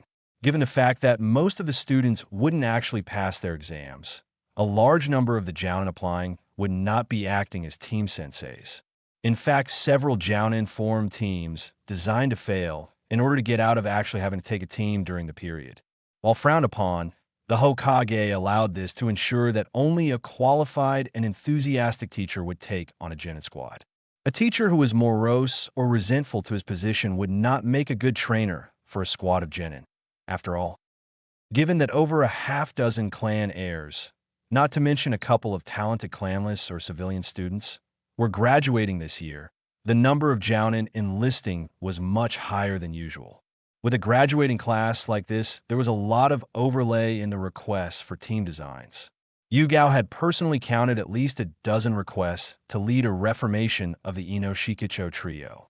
While the meeting itself could be quite annoying, since many of the registered Jounin would squawk and argue while they waited for the Hokage's decision, it was actually a particular incident that occurred near the end that was annoying her. Flashback no Jutsu. Yugao stood in the small crowd of Jounin assembled to hear the Hokage's announcements for the team formations. The small crowd hushed as the aged leader entered the meeting room that was serving as the main waiting area for the Jounin meeting. As the Hokage took his seat behind the large desk that sat on the edge of the room, he spoke up. With this year's graduates, we have been given a unique situation. This year's batch is, without a doubt, one of the finest the Academy has produced in some time. With that, forming the squads for this class will be even more vital than normal to ensure these young shinobi reach the pinnacle of their talents. 3 team requests in particular stand out, but each has a problem of needing at least one member from the other squad. Would Yugao Yuzuki, Asuma Sarutobi, and Kakashi Hatake step forward? Ordered the old Kage. The 3 mentioned Jounin stepped forward with Yugao standing calmly in between the 2 slightly older shinobi. Once the 3 were standing away from the crowd and a short distance away from the Hokage's desk, the old man started to speak again. I would like each of you to explain your design and the reason behind your selections before your fellow Jounin and myself, in hopes we can come up with a mutually beneficial solution. The 3 nodded, and Asuma started the discussion. I, Asuma Sarutobi, have requested the formation of a squad containing Ino Yamanaka, Shikamaru Nara, and Shoji Akimichi.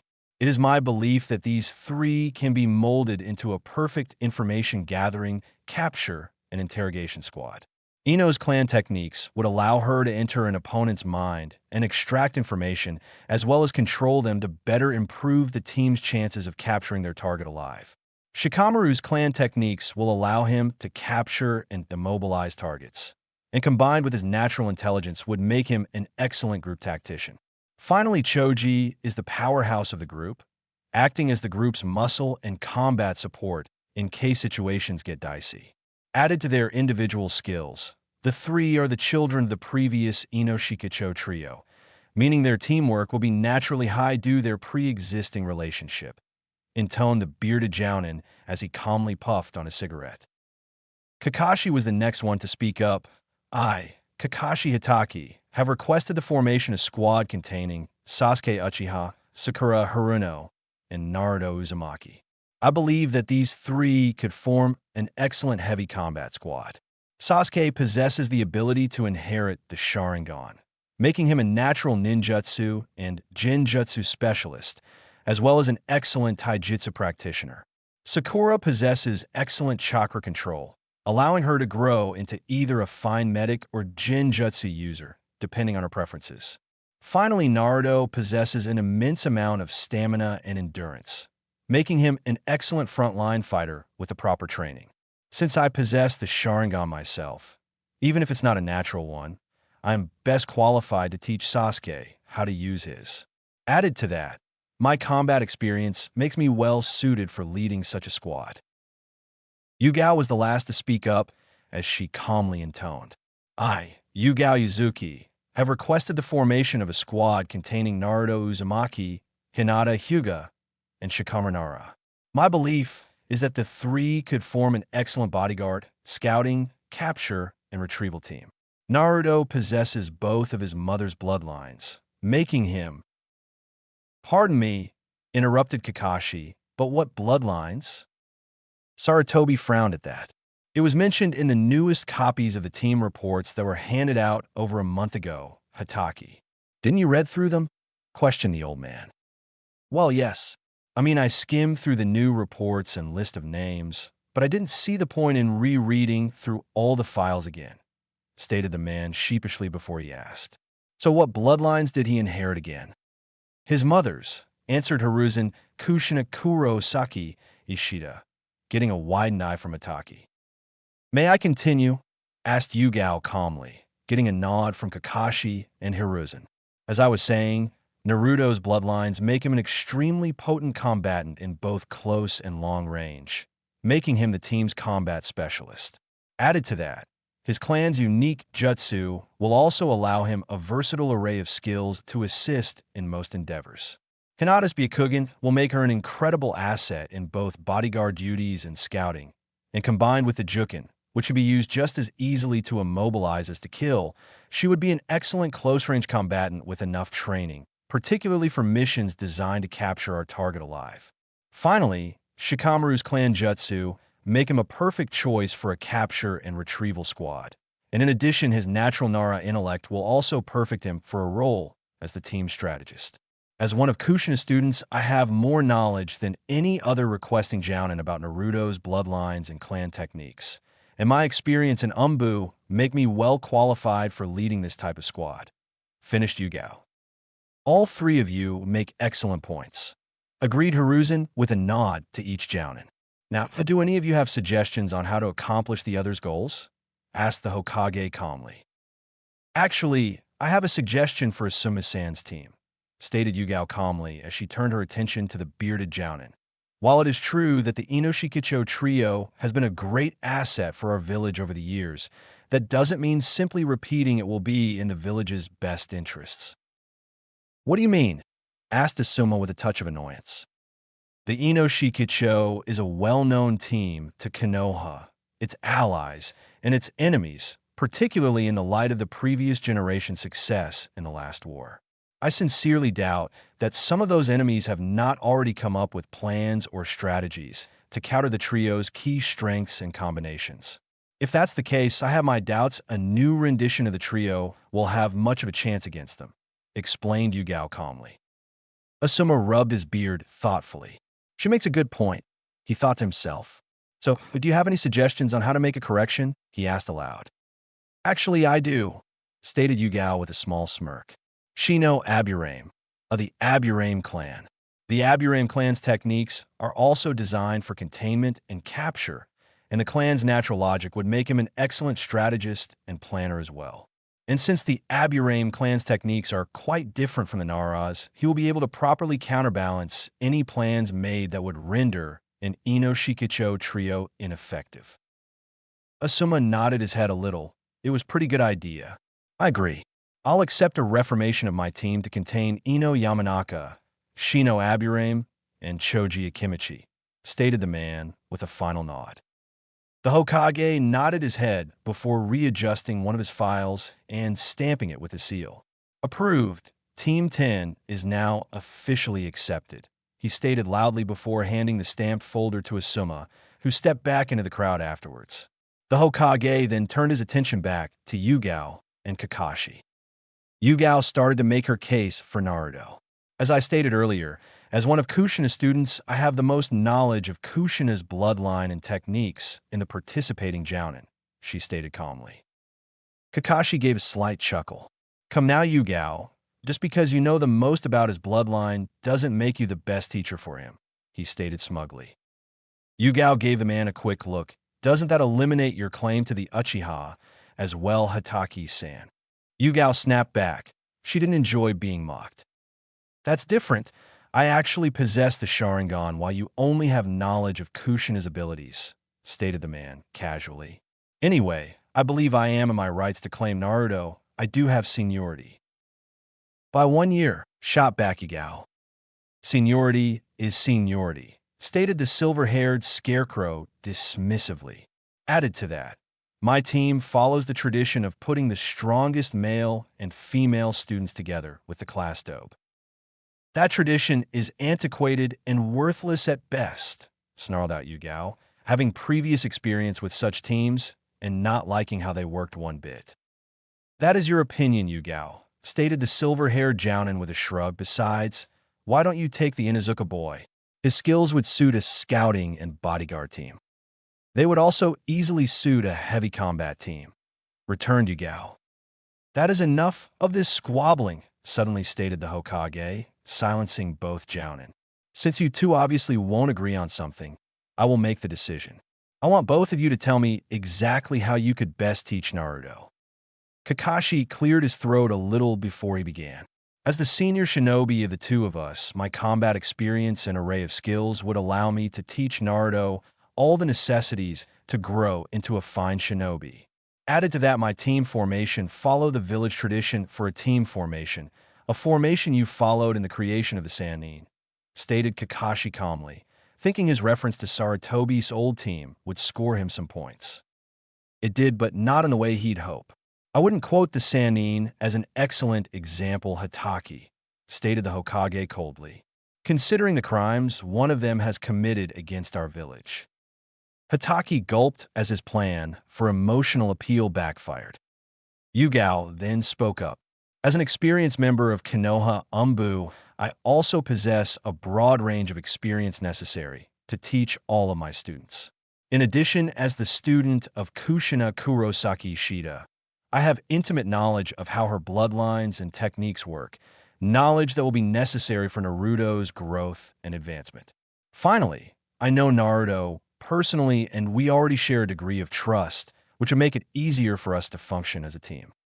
The Hokage nodded his head and looked at the files for a moment before rearranging a few and announcing, after due consideration, I have made my decision.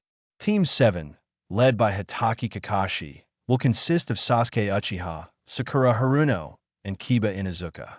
Team 8, led by Yugao Yuzuki, will consist of Naruto Uzumaki, Hinata Hyuga, and Shikamaru Nara, stated the Hokage. Yugao smiled a little and bowed while Kakashi tried to speak up. But Hokage-sama, he started before the Hokage cut him off. My decision is final, Hataki-san, stated the old man firmly. The meeting had ended soon after with the Hokage announcing the remaining squads. As Yugao had left, she felt a presence attempt to sneak up behind her. Turning, she found the familiar form of Kakashi behind her, giving her a slight wave with that same eye smile. "Yo, Yugao-san," he greeted cheerfully. "What do you want to Taki-san?" "I have to go get ready for my team," she responded calmly. "That's actually what I wanted to talk to you about," he stated warmly. "You see, I'd like you to remove Naruto from your team and replace him with Kiba. I'm sure the Hokage will understand if you change your mind." "And why would I do that?" asked Yugao icily. "Because I'm ordering you to," responded the Cyclops, all the former warmth gone from his disposition.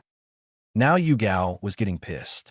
"And under what authority do you have the ability to order me around?" she growled out. "You forget who your senior officer is," responded Kakashi sharply, his voice returning to its days as an Umbu commander, specifically Yugao's Umbu commander.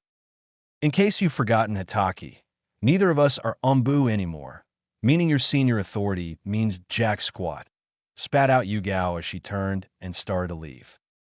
Kakashi was not a man who'd give up that easily. "Now see here, Yugao," he said as he reached out to grab her shoulder, only for the woman to quickly whirl and bring her katana out in the blink of an eye, the tip positioned right in front of Kakashi's jugular. "Listen here, Hitaki. I don't know why you're so intent on getting Naruto under your control, but I don't like it. If you try anything untoward any of my students, I will show you just how much I've improved over your absence from Umbu." With that, Yugao resheathed her blade and walked away, leaving an irate Kakashi behind her. Flashback no Jutsu. Gai. Yugao shook her head, trying to dislodge the memory of that annoying man from her mind. While she respected Kakashi for his skills and abilities as a shinobi, the man's personality just plainly pissed her off. The silver-haired scarecrow had his good points, she'd admit. His heartfelt belief in the importance of teamwork and camaraderie was an area that Yugao not only respected but agreed with. There's no point in completing a mission if no one's alive left to report it. His reputation as one of Konoha's strongest and most capable jounin was also well-earned, and his commitment to the village was second to none. All these things were aspects of the man that she respected and admired. However, the jounin's negative qualities equaled, maybe even surpassed, his positives to Yugao. First, the man was so lazy, she'd actually thought he was related to the Nara clan at one point, and his laid-back, indifferent attitude gave her a serious headache at times. Then there was his addiction to those damned Ika books. By the Kami, if she ever found the man responsible for writing those, she'd skin him alive herself. And there was no way she was going to let her sensei's son become a pervert. She'd commit seppuku before she let that happen. But there were 2 points about Kakashi that she couldn't just let go. First, the man seemed to live trapped in his past. Nearly every jounin knew the tale about how Kakashi gained his Sharingan, and most knew that many of the man's traits were copied from his lost friend. Yugao understood the pain of loss just as much, if not more, than any other shinobi. She'd lost her parents when she was still a young child, Kushina, the closest person she'd ever had to a mother, in the Kyuubi attack, one of her teammates not to merciful death, but the grip of madness, and several others through her life. But she also understood that you have to move on, and that if you can't, you'll eventually drown yourself in the past and forget about the present and future. Second, the bastard was just so damn smug. If there was one thing Yugao hated, it was arrogance, something her teacher had pounded in her head, and Kakashi seemed to approach everyone around him with that easy arrogance of his. Even when he was reporting to superiors, dignitaries, or the Hokage himself, the man's respect seemed as lazy as the rest of him. It was no wonder Gai-san had gone bonkers with trying to beat the man. Granted, the man was already insane to begin with, but still. Yugao shook her head once again. Now was not the time to be caught up on the lazy jounin. She had her Jinin team to meet, and it wouldn't do for her to be pissed while making introductions. She smiled as she greeted Asuma, and the two headed to the classroom where their students were waiting.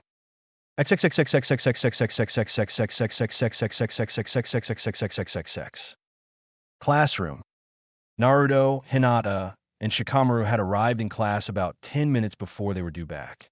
The trio had taken a set of seats near each other, Hinata sitting next to Naruto, with Shikamaru sitting behind the pair, and each was currently doing their own thing while waiting for their sensei to arrive.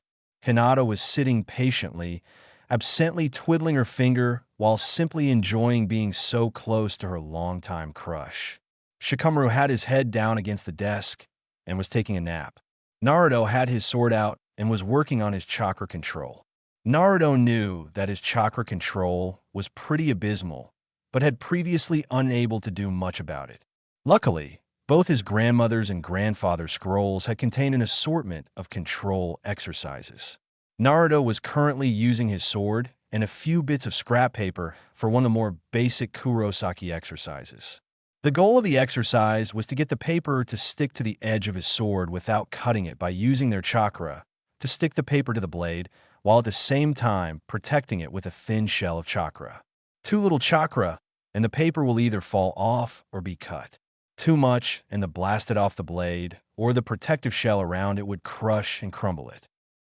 It was 2:15, about 15 minutes after Irika had told them all to be back by. A couple of jounin had already arrived, but the majority of the class was still sitting in their seats, waiting for their own senseis. It was then that the door slowly slid open, revealing a pair of figures. One was a massive mountain of a man. He was over 6 feet tall, 6 feet 2 inches, or maybe 6 feet 3 inches if Naruto had to guess, and heavily muscled. He had dark black hair that was spiked back and formed a pair of thick sideburns and a goatee to frame his faces, giving him a slightly apish appearance. Despite his rather roguish appearance of his face, he looked quite relaxed or jovial. He looked to be in his late 20s, maybe early 30s, and had strong features, a rather thick nose, and light brown eyes. His mouth was currently open in a toothy smirk while he absently smoked on a cigarette. He was dressed in a standard jounin uniform with the sleeves rolled back halfway up his forearms, and he wore his hitate wrapped around his forehead. He also had a red sash with the kanji 4 fire stamped on it, a thin black metal bracelet on both his wrists, and bandages wrapped about halfway up his upper arms. Standing next to him was a young woman who looked to be about the same age as the man. She stood a decent 5 feet 6 inches, maybe 5 feet 7 inches, with a lithe form and dark purple hair that she wore long and loose down her back and over her shoulders. She had sharp features, narrow dark green eyes, and wore dark reddish-purple lipstick. She was dressed in a standard jounin uniform like the man's, but hers seemed to have been slightly altered in a few ways. Naruto could see the bits of an umbu chest plate showing beneath her unzipped flak jacket, and she also wore a pair of standard umbu arm guards along her forearms. The sleeves of her shirt were unusually long and wide, going down past her wrists and covering most her hands in a billowing appearance. She wore her hitate strapped to her right bicep, a katana sheathed over her left shoulder, and a thin, silver bracelet on her left wrist with a pair of charms, one shaped like a flower, the other like a crescent moon. Naruto quickly resheathed his sword, removing the scrap paper as he recognized her. "Team 10, you're with me," grunted the man around his cigarette. "Team 8, please follow me," Yugao stated calmly as she turned to leave. Naruto and Hinata quickly got up, followed slowly by Shikamaru after Naruto bopped him with the sheath of his sword to awaken the dozing Nara. The trio found their sensei in the hallway waiting for them before she turned and led the trio of young genin out of the school and into a nearby park. Finding a spot on top of a small hill, the woman leaned against a tree while motioning for her students to sit down, which they did. "All right, everyone. My name is Yugao Yuzuki, and I'm going to be your jounin instructor for the time being. First, why don't we get to know each other? Just tell me a bit about yourselves," stated the woman calmly. "I like what, sensei?" questioned Hinata. "Your name, likes and dislikes, hobbies, and dreams for the future for starters," answered Yugao. "I'll start. My name is Yugao Yuzuki. My likes are my fiancé hate, gecko, my friends, nature, swords and other weapons, and training. My dislikes are arrogance, salty foods with the exception of ramen thanks to my teacher, sexist imbeciles, and perverts. My hobbies are training, spending time with either my fiancé or my friends, and simply enjoying nature. My dreams for the future are to marry my fiancé, have a family, and see my genin team become jounin," she stated warmly before turning to Hinata. "Now it's your turn.